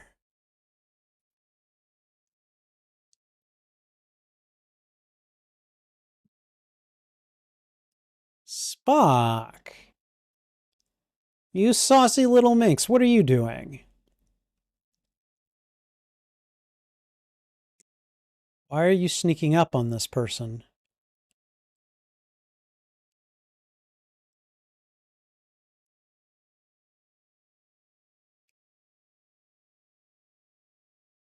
Well, that poor guy is out. Now, why did Spock do that?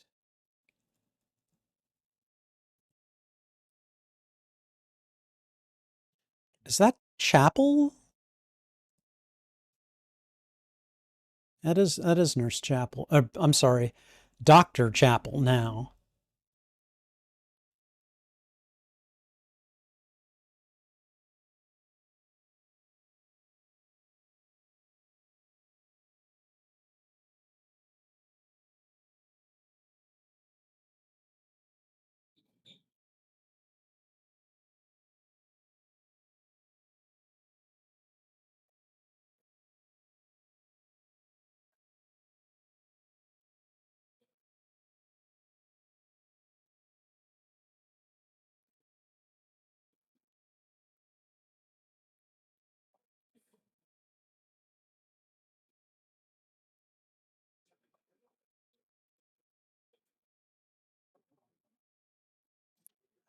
Wow, that's gotta be disconcerting.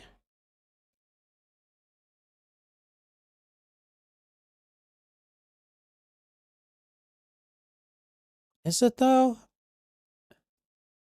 I mean, yes, but like,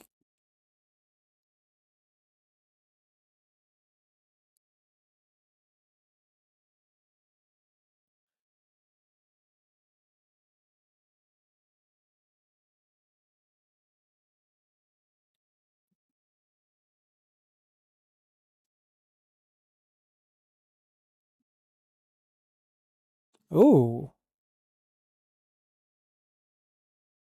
her eye movements there for a second. That was good. Like the change that came back over. I like that.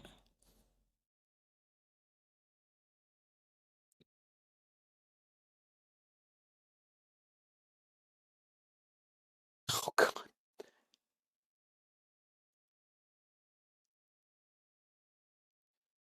Oh boy. And I'm guessing he did not discuss this with anyone.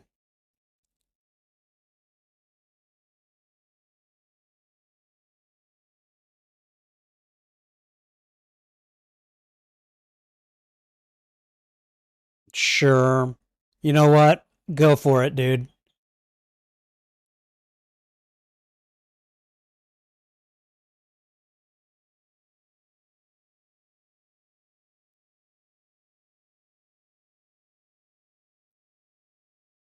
Oh boy.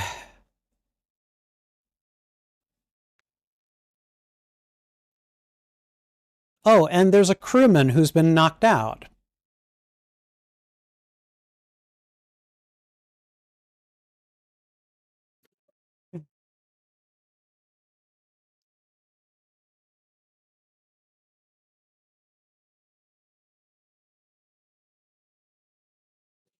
He's like, nope, we're going to monitor him. I mean, I guess it didn't take that long.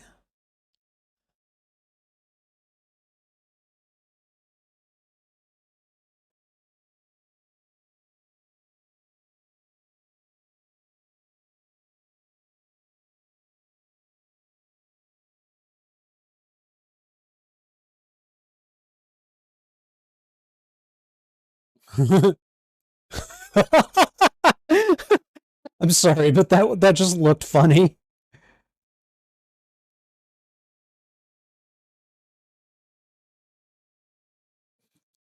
Is he going to crash right into it?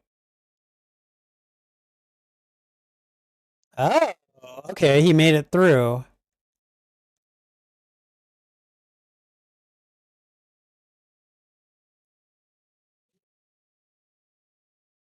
I suppose if anyone is going to go through a weird, trippy spacefaring sequence, it's probably going to be Spock, you know? He's just like, oh, this is interesting. Oh my god.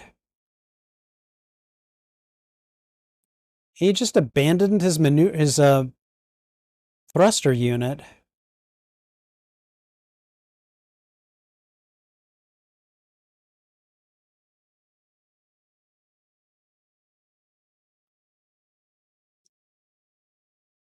Vger.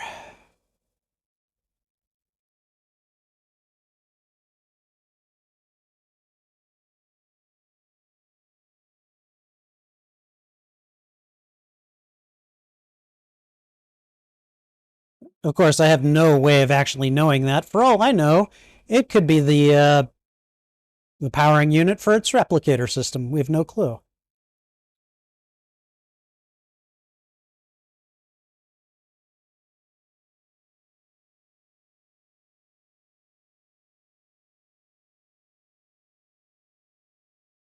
What is that? It looks like a pair of lips or something.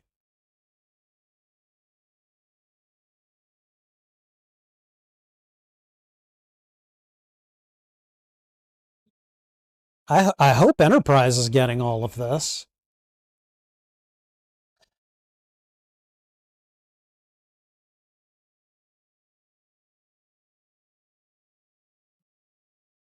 Lieutenant Ilea.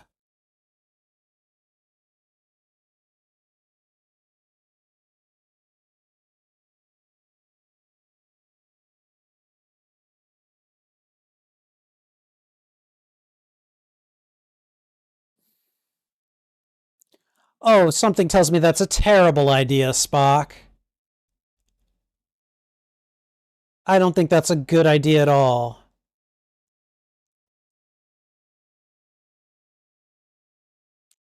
Told ya. I flipping told you.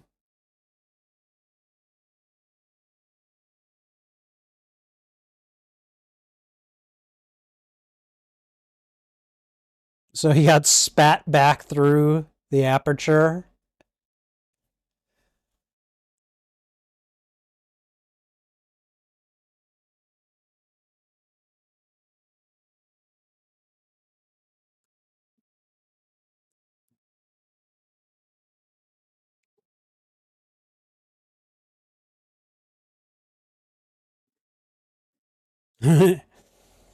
Yeah, he's taking a nap right now. Get him inside, get him to sickbay, see what you can do.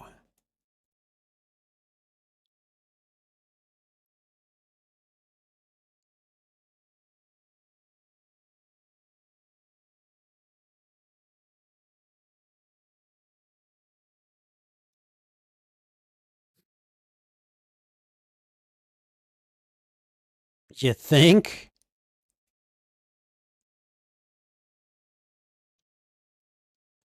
Oh, that's a disconcerting sound right there.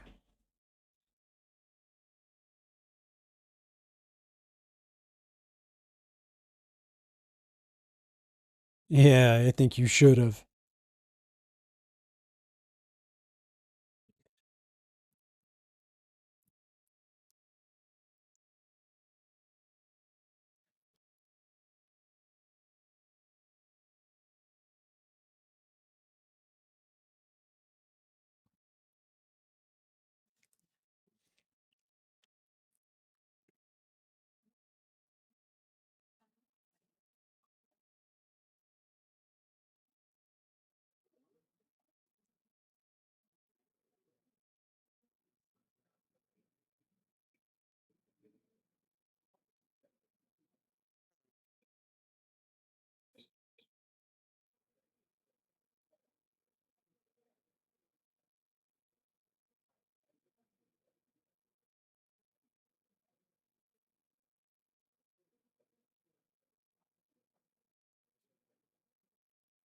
I think he needs to sleep right now.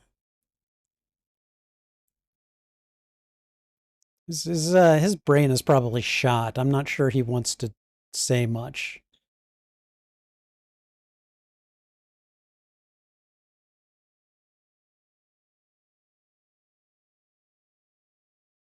Wow.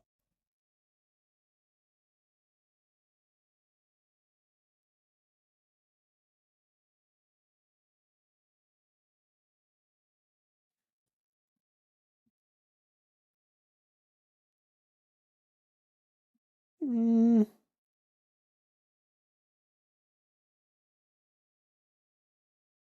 oh.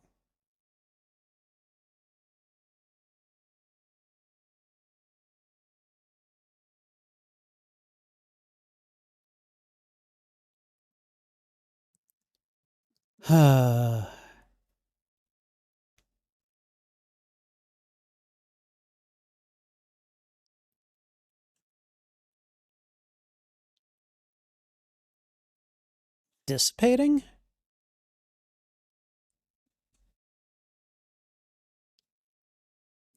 Oh boy.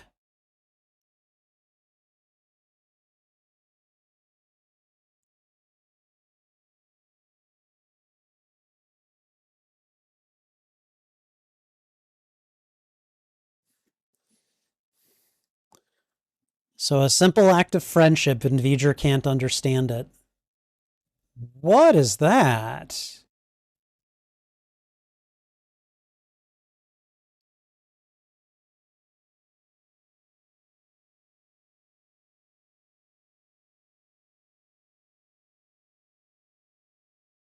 Okay.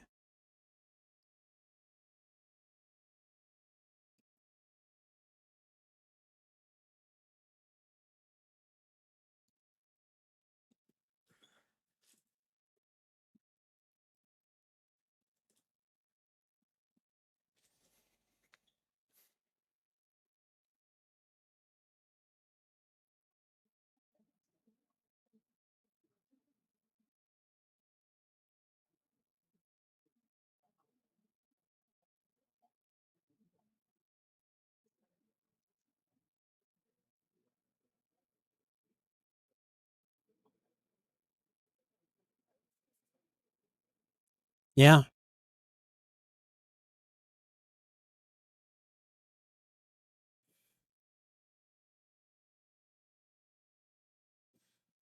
The hell?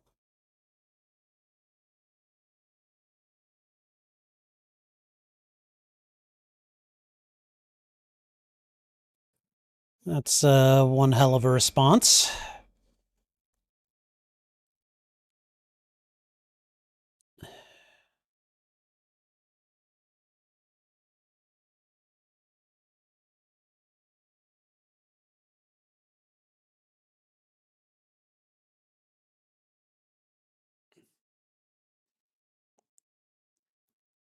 Okay, what is it doing?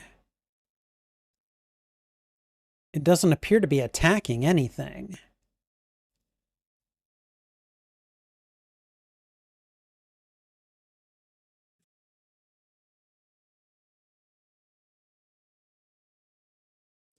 Oh, that's not going to be good.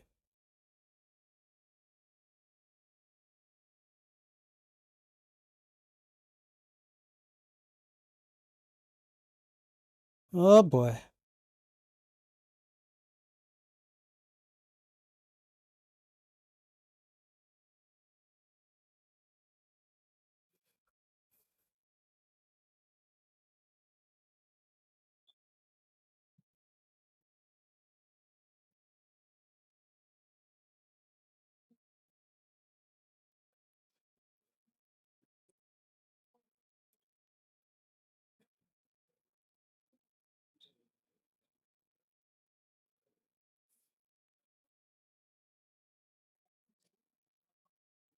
Whoa.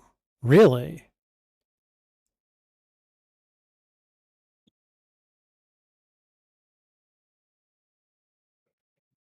What machine created Vger?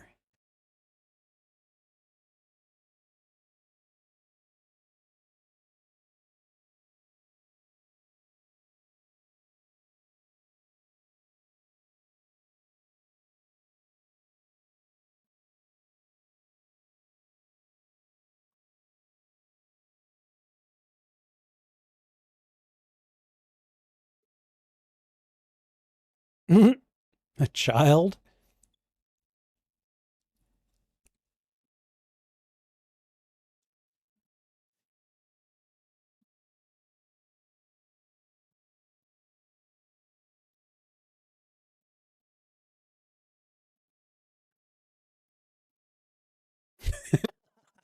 McCoy.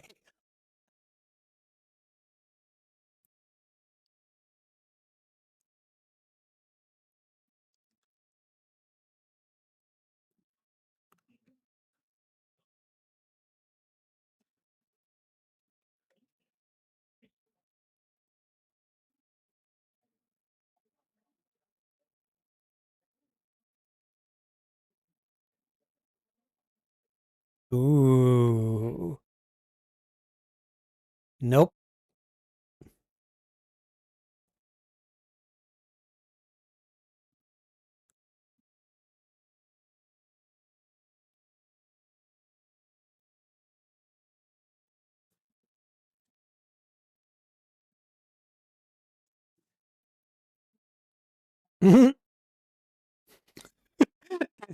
Just no.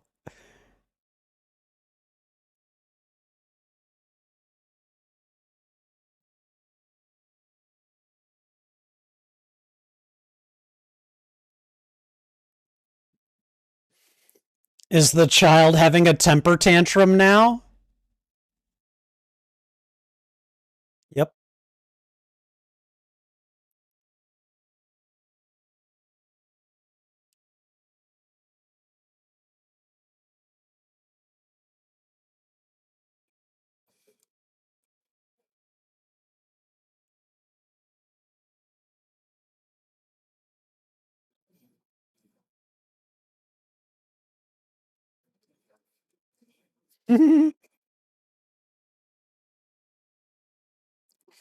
Kirk unit.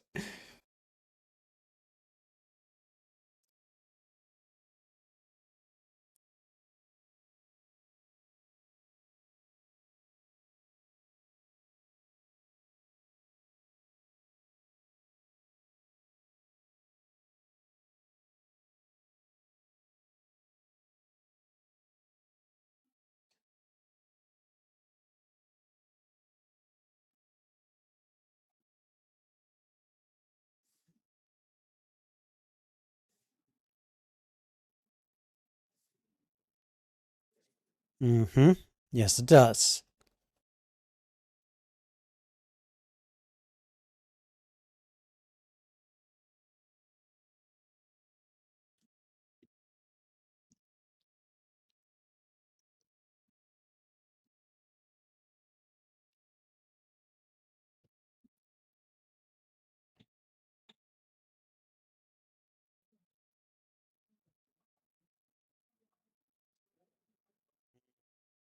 Okay. That was clever.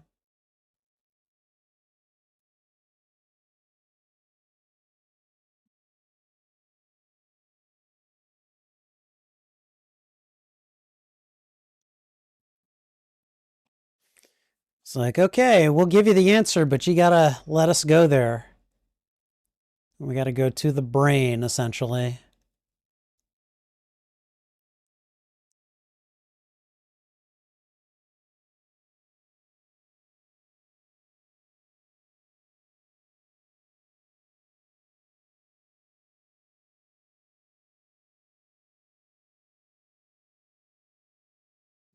It's a great question.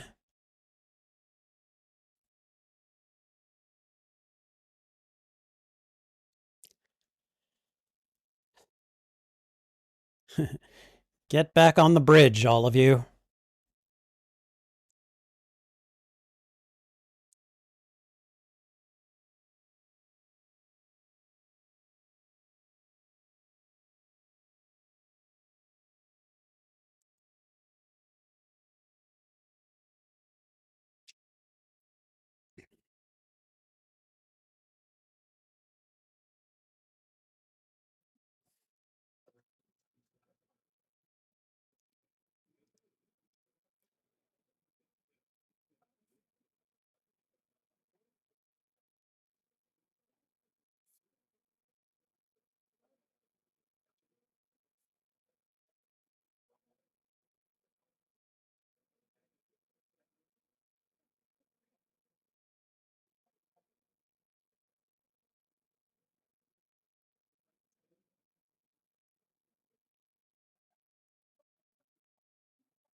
It's a, an action of last resort.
Ooh.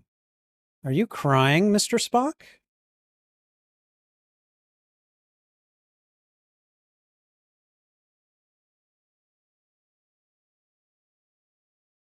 He weeps for Vger.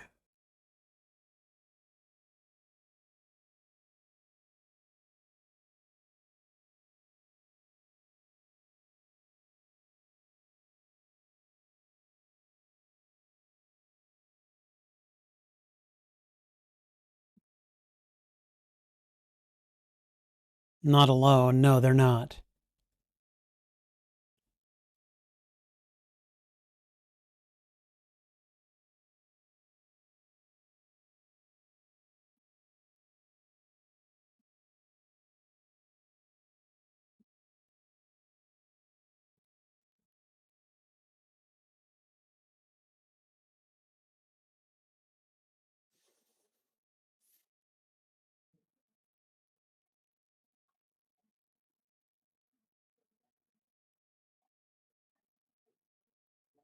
Okay.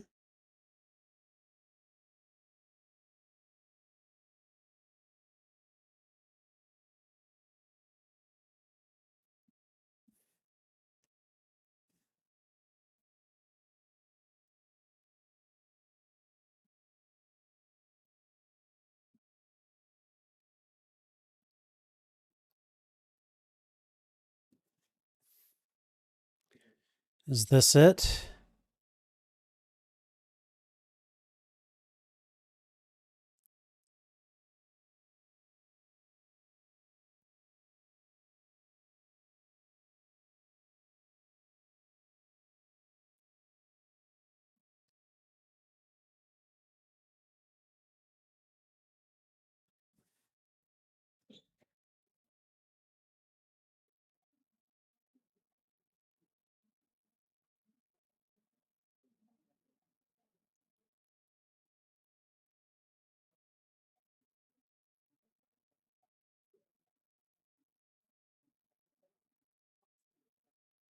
That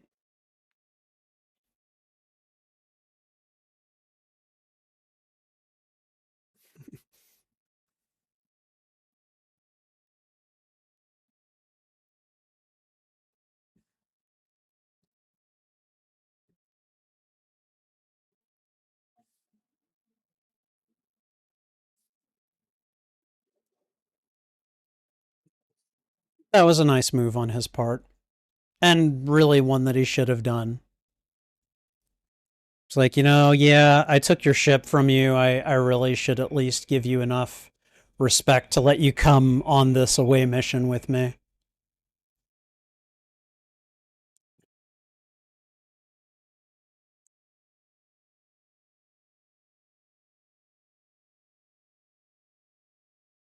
Oh. I was like, where are they? Oh, there they are.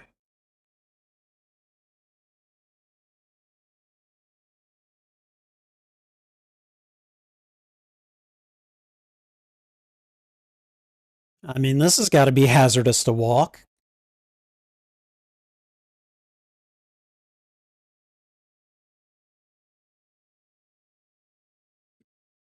All right, let's go.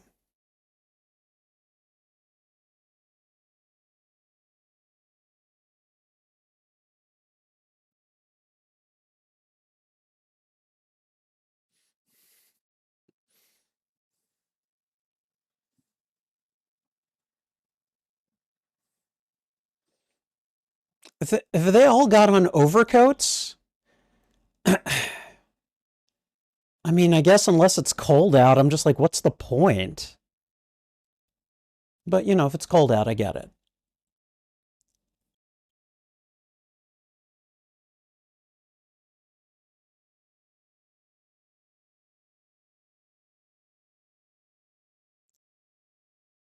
Oh, boy.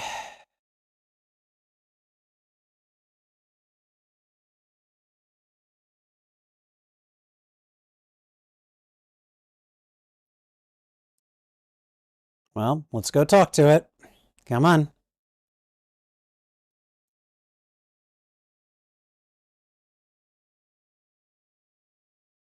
Come on, guys. Follow the pretty probe.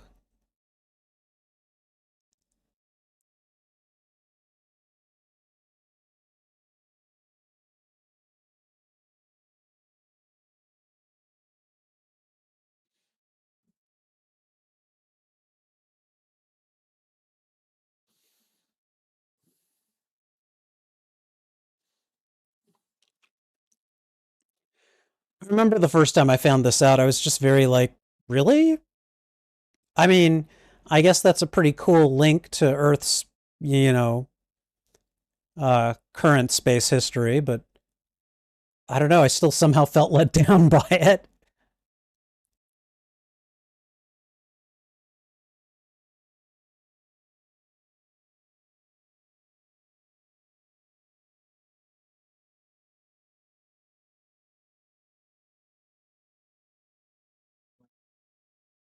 Yep. So Vger, but yep, the letters are blacked out.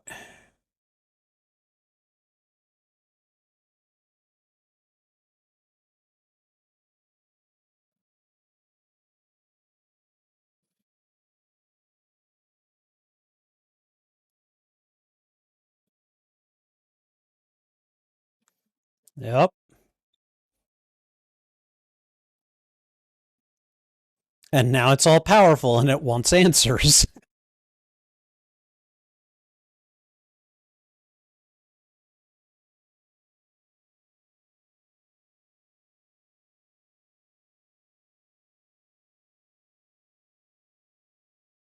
So, what exactly happened out there?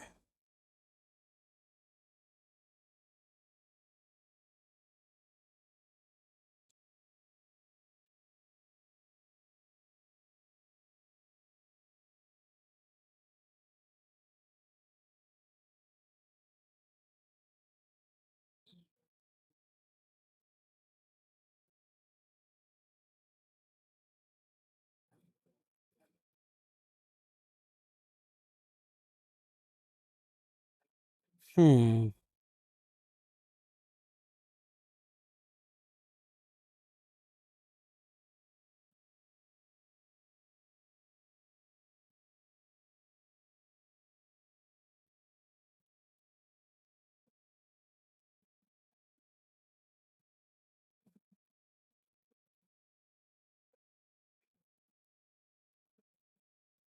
How are they coming up with all of this?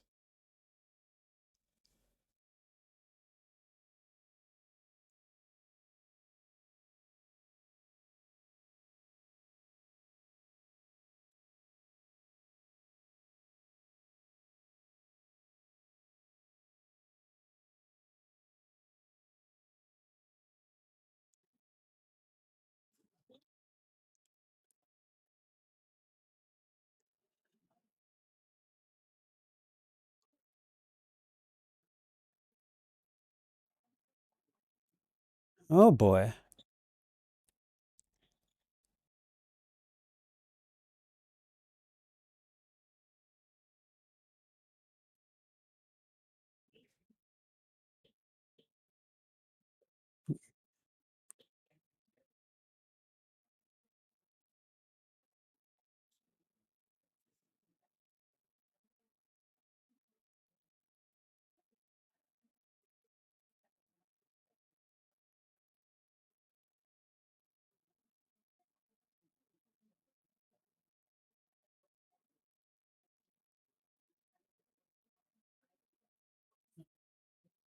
Yeah, that code would have been from a very specific time. Since computer programming evolves over time, uh, the engineers who knew the code are no longer alive.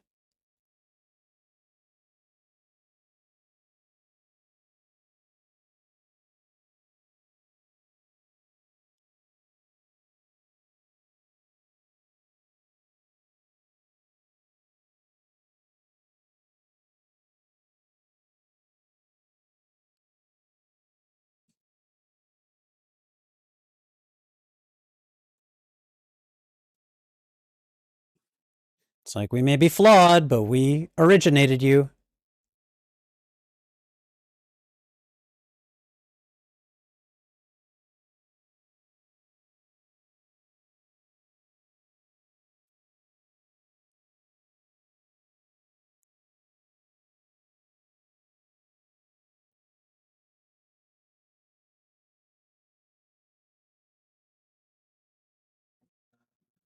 Uh oh.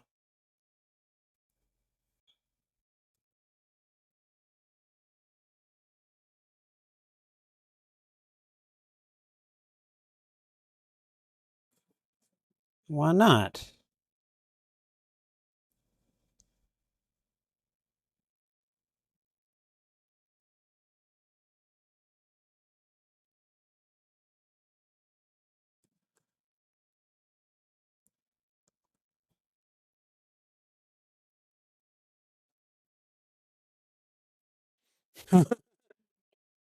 She's looking all lovingly at Decker.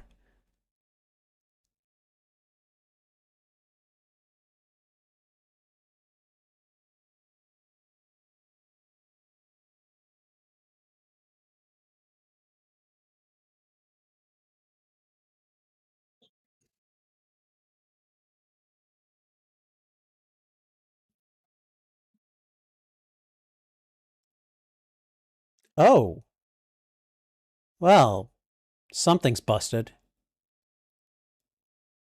What?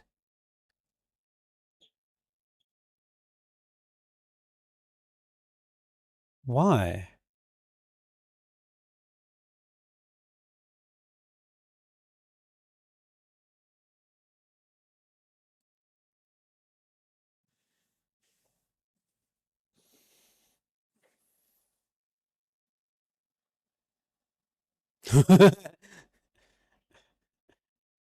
I can appreciate McCoy's, sardonic wit.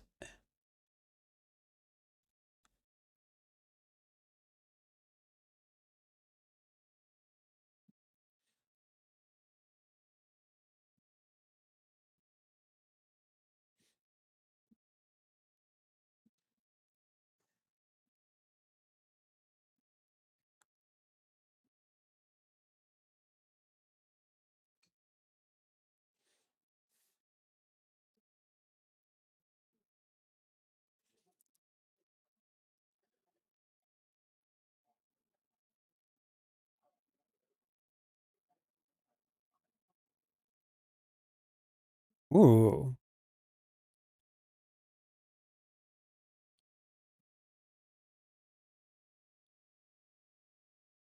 What, faith?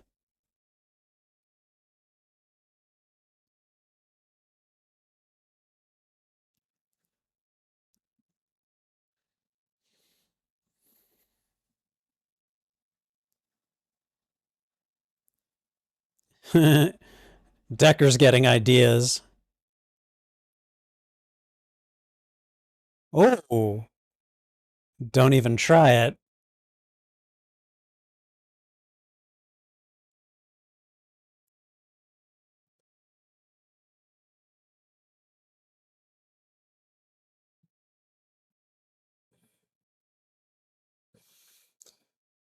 Huh.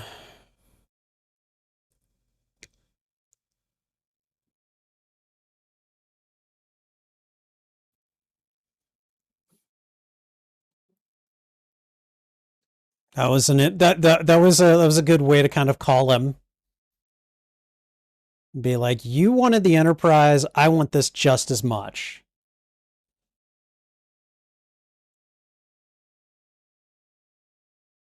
I mean, this is a leap of faith on his part.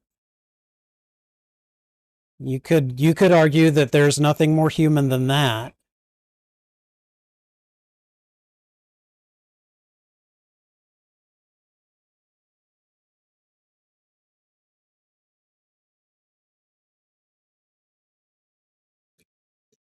Excuse me.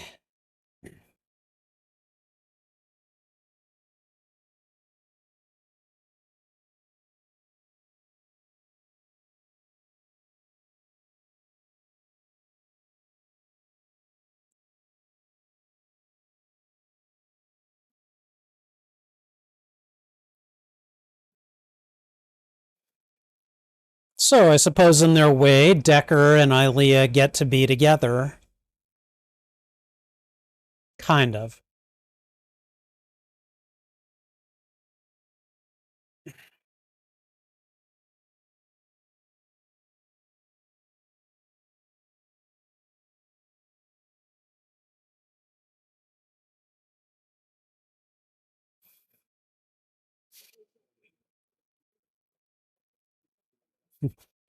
They're like, we should go. We should get out of here. Whatever's about to happen, we don't wanna be around for.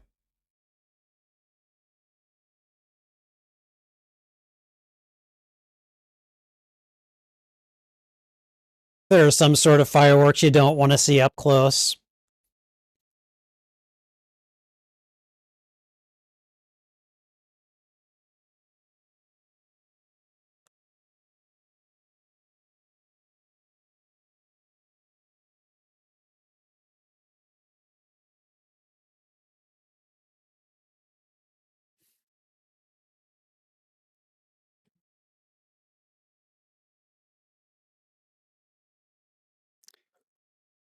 Okay. And now the Enterprise is all that's left. And I assume that's Earth underneath it. It's a nice shot. Nice close up.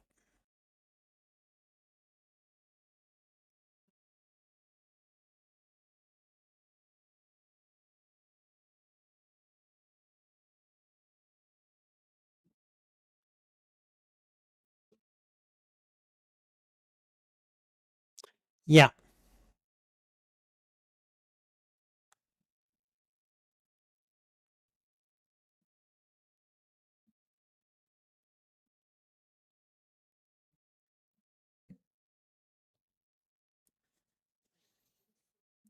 All it took was Will Decker.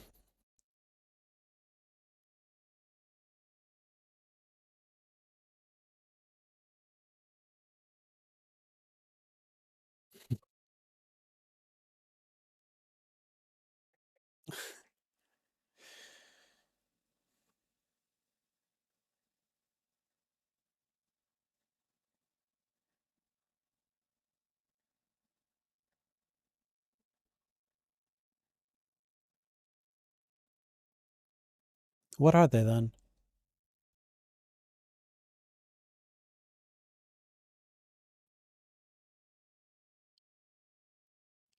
Fully operational enough, I guess.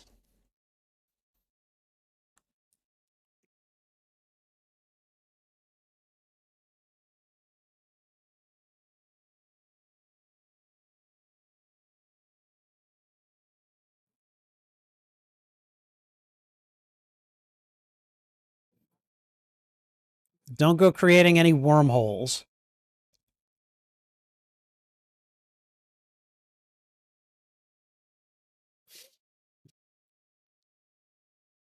Just just pick a star. We'll head towards it. No big deal.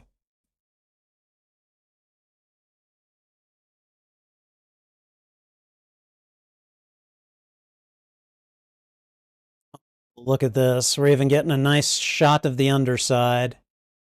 Nice.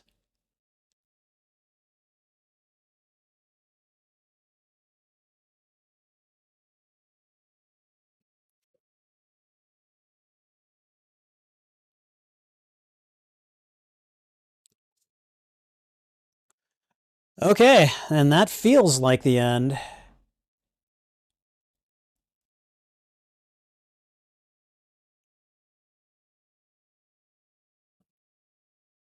The human adventure is just beginning. Okay. All right. How much time have we got left on credits? About 4 minutes. Okay. All right. Let's see. Okay, so a lot of what I said remains true. Musical score is excellent. Again, that's to me that's always going to be the excuse me, the next generation theme. And a lot of those shots of the Enterprise, I won't deny, they look fantastic. Sorry, I've got some buildup in my throat. But I think a lot of my issues with this installment definitely remain in play. I think I understand the overall arc a little bit better than I did the last time I watched it. I remember Vger ending up being Voyager 6, and I don't know, I'm still a bit confused how they got the information about it finding a planet full of computers that gave it its exterior hull and enabled it to complete its mission. I don't know. I was still a bit weirded out by that. I guess the only explanation I can come up with is Spock's mind meld with it. But yeah, I don't know. Still, with all that said, watching this again, yes, I definitely still had my issues with it. But like, I'm certainly glad that I've gotten to rewatch it again. I still want to know, and I'm going to look up the name Will Decker because I really want to know, is he related to Matt Decker? Because I know Matt Decker was from the original series, and I think he died in his episode. Let's see. Officially missing in action.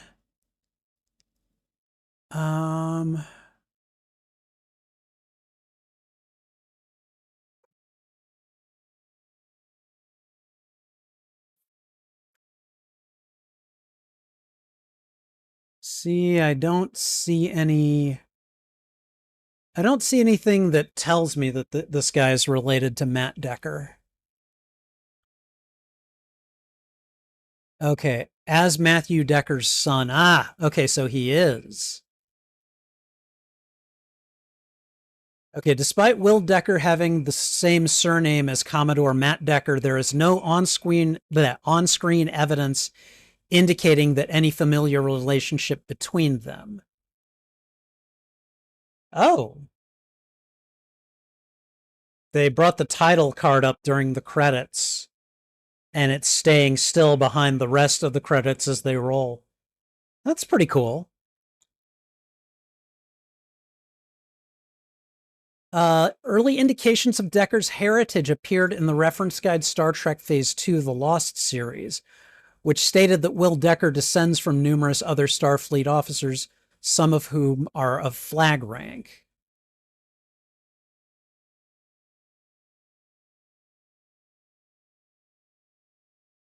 Gene did have this in mind when he created the character, and I believe you'll see certain father-son similarities of character and integrity.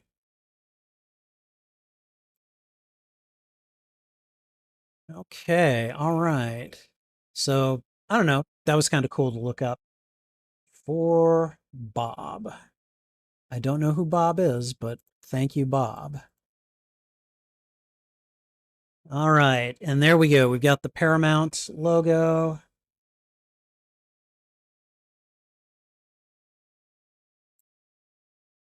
All right, and we're done.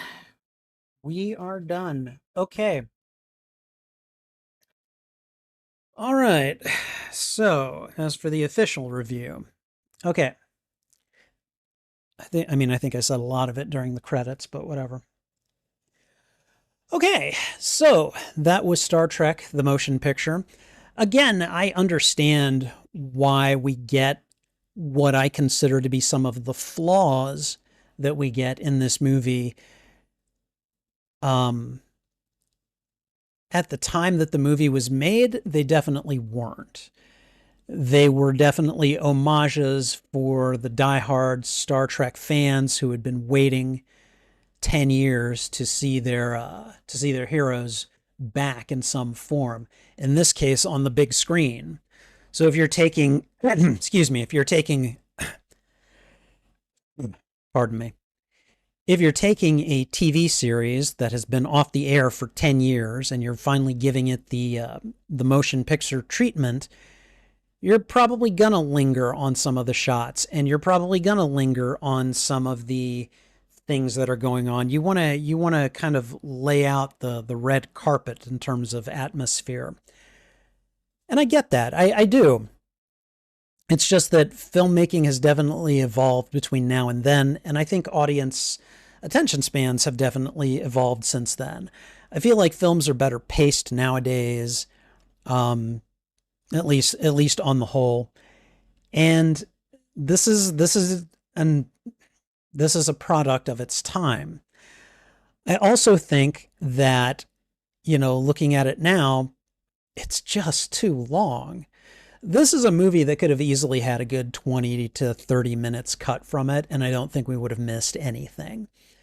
I think we had a 2.5, 3 minute long musical like interlude before before we even got the Paramount logo. I don't understand why that was a thing, but apparently it was a thing that they felt was necessary. And I feel like that's just kind of a quality that you get with this movie, that there's simply too long a linger on too many points. And while I am happy that we get to see some of the shots of the Enterprise that we do for the first time, as a movie, that's definitely like that was definitely cool and definitely something that I welcome. But even then, like that really long turnaround of the pod that Scotty and Kirk were in as they were coming about to the Enterprise, I was just like, do we need this? Do we really need this? Did Scotty need like a 3 to 4 minute sequence where he is ferrying Captain Kirk to the Enterprise? I really don't feel like we did. There were a few too many shots on the interior and the exterior of Vger, for that matter, that just like it just kind of was like, what am I looking at here? How is this germane to what I like to how is this germane to keeping the narrative moving forward? And there was just an awful lot of that. I definitely liked a couple of the unique elements of this film. I liked Will Decker and Ilea. I felt that their story could have used a bit more meat on the bone. You could have taken a lot of the long lingering shots of Vger and things like that. You could have taken that time and given more to Will and Ilea's backstory. I feel like that definitely could have helped. And I think, I think at the end, when we discover what Vger is and what they need to do in order to it's really funny because what was it that I think it was Spock or maybe Decker, I can't remember. Someone said it's amassed all of the knowledge that it can, and it's amassed too much for this universe, and it needs to it needs to ascend. And me, I just, because I play a lot of RPGs and a lot of mobile games and stuff, I was just sitting there thinking, he's leveled up to his cap. He needs to rank up now, you know? So, but again, a lot of the crew interactions were nice, or at least the ones that we saw. I frankly think we could have handled more of those. It would have been nice to have seen more from Uhura and Chekhov and Sulu, and even Scotty. I mean, we got plenty from Kirk and Spock and McCoy, which, if it, in a Star Trek original series movie, would better. But I think even then, it would have been nicer to have the narrative a bit more, a bit more focused on events through their perceptions, as well as Decker's and Ilea's. I definitely don't regret watching this film again, but if I were to give this a rating on Letterboxd, ooh,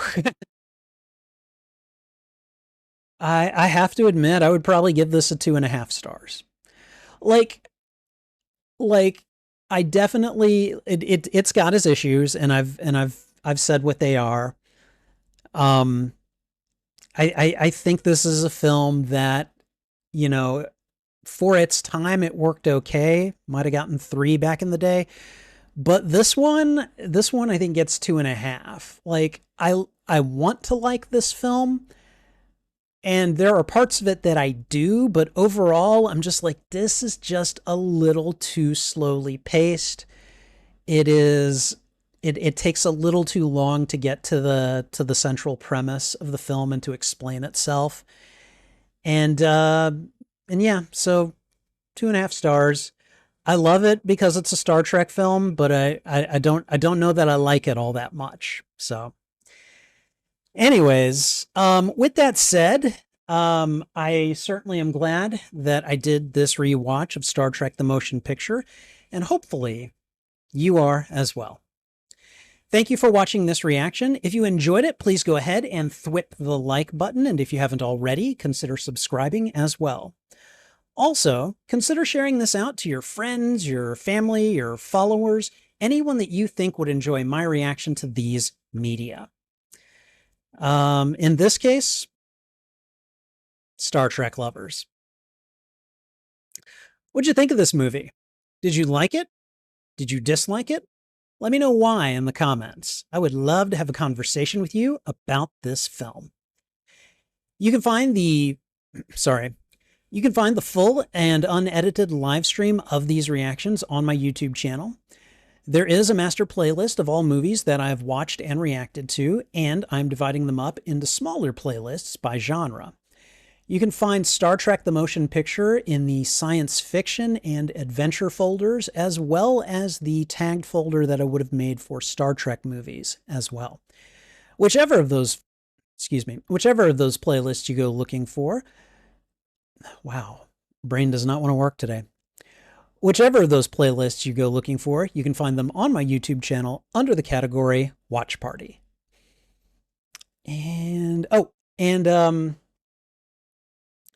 And finally, channel memberships are now live on the Spidey Librarian YouTube channel. Check out the membership tiers and see which benefits you'd like access to. Perks include members-only videos, members-only live streams, early access to selected uploaded content, and shoutouts, as well as other perks. And that's not even mentioning my custom emotes and badges, which I think look pretty good. Check out the membership tiers today and see which perks you'd like access to. And I think that's everything. So thanks again for watching. This is Spidey Librarian, and until my next stream or upload, I'll be wishing you a good day. All right, and let me see what has been going on in the chat. CG has definitely had plenty to say. Let's see. All right. Okay, CG thinks that the motion picture has the reputation of being the boring Star Trek film. This one definitely had its pacing issues, and that definitely contributed to a sensation of boredom, I would say. You hope I'm able to rewatch it without falling asleep. I mean, I didn't. I definitely didn't fall asleep, but I can understand the concern there. All right, CG has seen all of the Star Trek films and doesn't think that any of them are awful. However, the motion picture was the hardest of them to get through. And at the end of the day, I think that's why TMP gets a 2.5 stars from me. As far as my Letterboxd ratings go, 3 stars is like, this was fine. I was perfectly entertained. I've got no real problems with it. Good job, basically. I can't quite get there for the motion picture, but it's close. It does some things right that I definitely appreciated. So, all right, CG loves a lot of older films, but the motion picture really felt rough at times because there are too many scenes where not much is happening. I absolutely agree.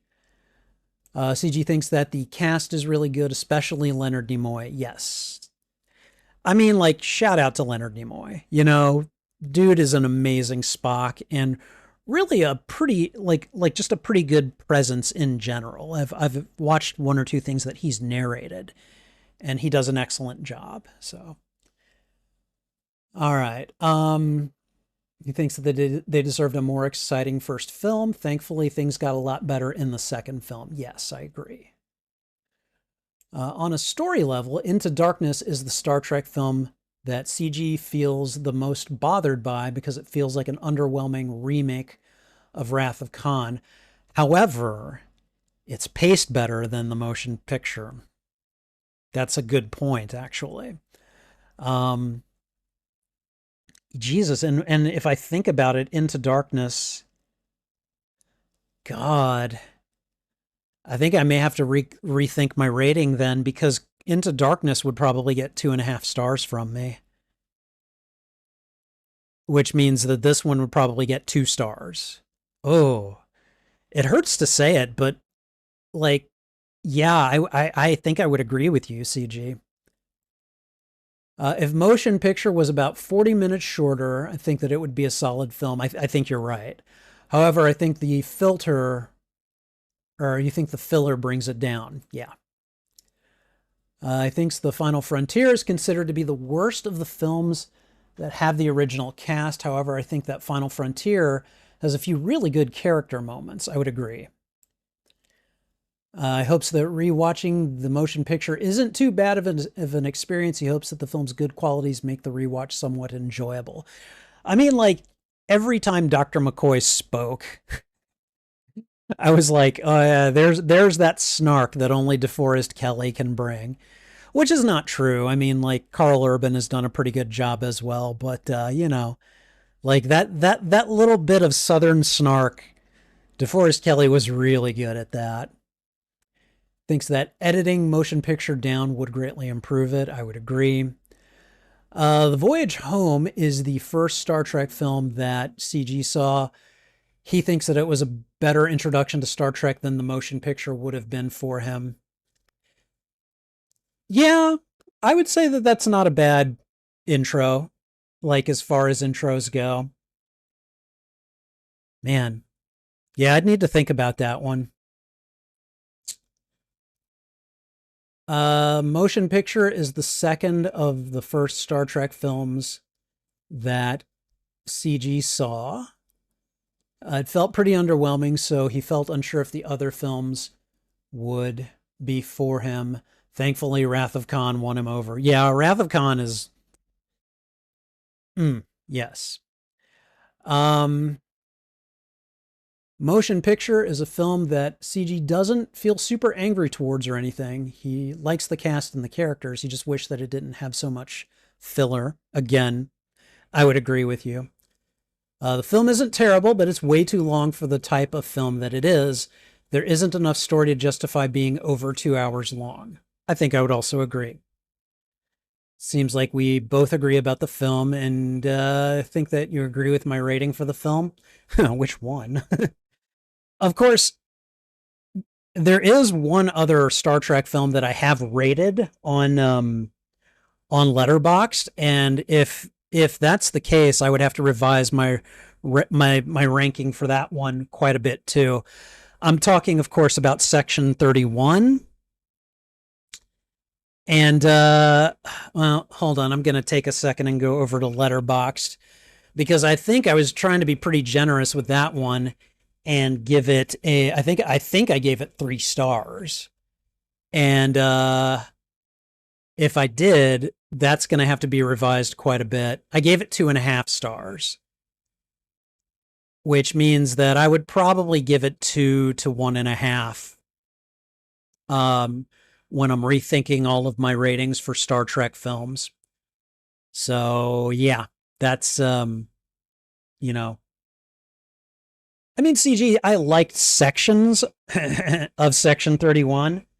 But now that I've had time to really think about it, like in retrospect, there is so much of Star Trek that it is not like. And I, I certainly can't rate it. I certainly can't rate it higher than Into Darkness. And I feel like it might be a stretch to rate it to rate it as good as the motion picture, simply because, like, you can say what you like about the pacing for the motion picture. It's still very Star Trek, and it's a good, well, not a good example, but it is an example of Star Trek. Whereas I feel like Section 31, you put someone into that who has never seen Star Trek before, and they're just going to be like, what the hell is this? So I don't know. But again, difference of opinion. That's just something we'll have to let live and let live. So anyways, guys, I think I'm going to get going. Ow. My lower back is deciding it doesn't like me today. So I'm going to see if I can go find a heating pad to lay on. So, but I think I'm going to go ahead and take care of that. And if you have the ability to do so, I suggest being here tomorrow in the late afternoon, early evening. I know that there is a specific time for when we'll be screening Wrath of Khan. That time is very, very up in the air, to be perfectly honest, because I'm going to work half a day tomorrow. I'm going to go and I'm going to go and meet up with my mother. My mother and I are going to go out to dinner, and then we're going to come back here and we're going to watch Wrath of Khan together. So I don't know when that will be, but I highly, highly recommend you guys show up and meet my mother, who is a big part of why I got into Star Trek in the first place. And essentially rewatch, and react to a movie that definitely I have got big feelings towards, and that I know she has big feelings towards. So you should definitely come and see that again, if for no other reason than to meet Spidey Librarian's mom. So in the meantime, I've got to get going. I really need to go and lay on a heating pad or something. Anyways, oh hey, Blue Bloxen, how you doing? I'm just about to head off. So, anyways, guys, thanks a lot for being here. I really do appreciate it. Take care. This is Spidey Librarian, and until my next stream or upload, I'll be wishing you a good day. Bye.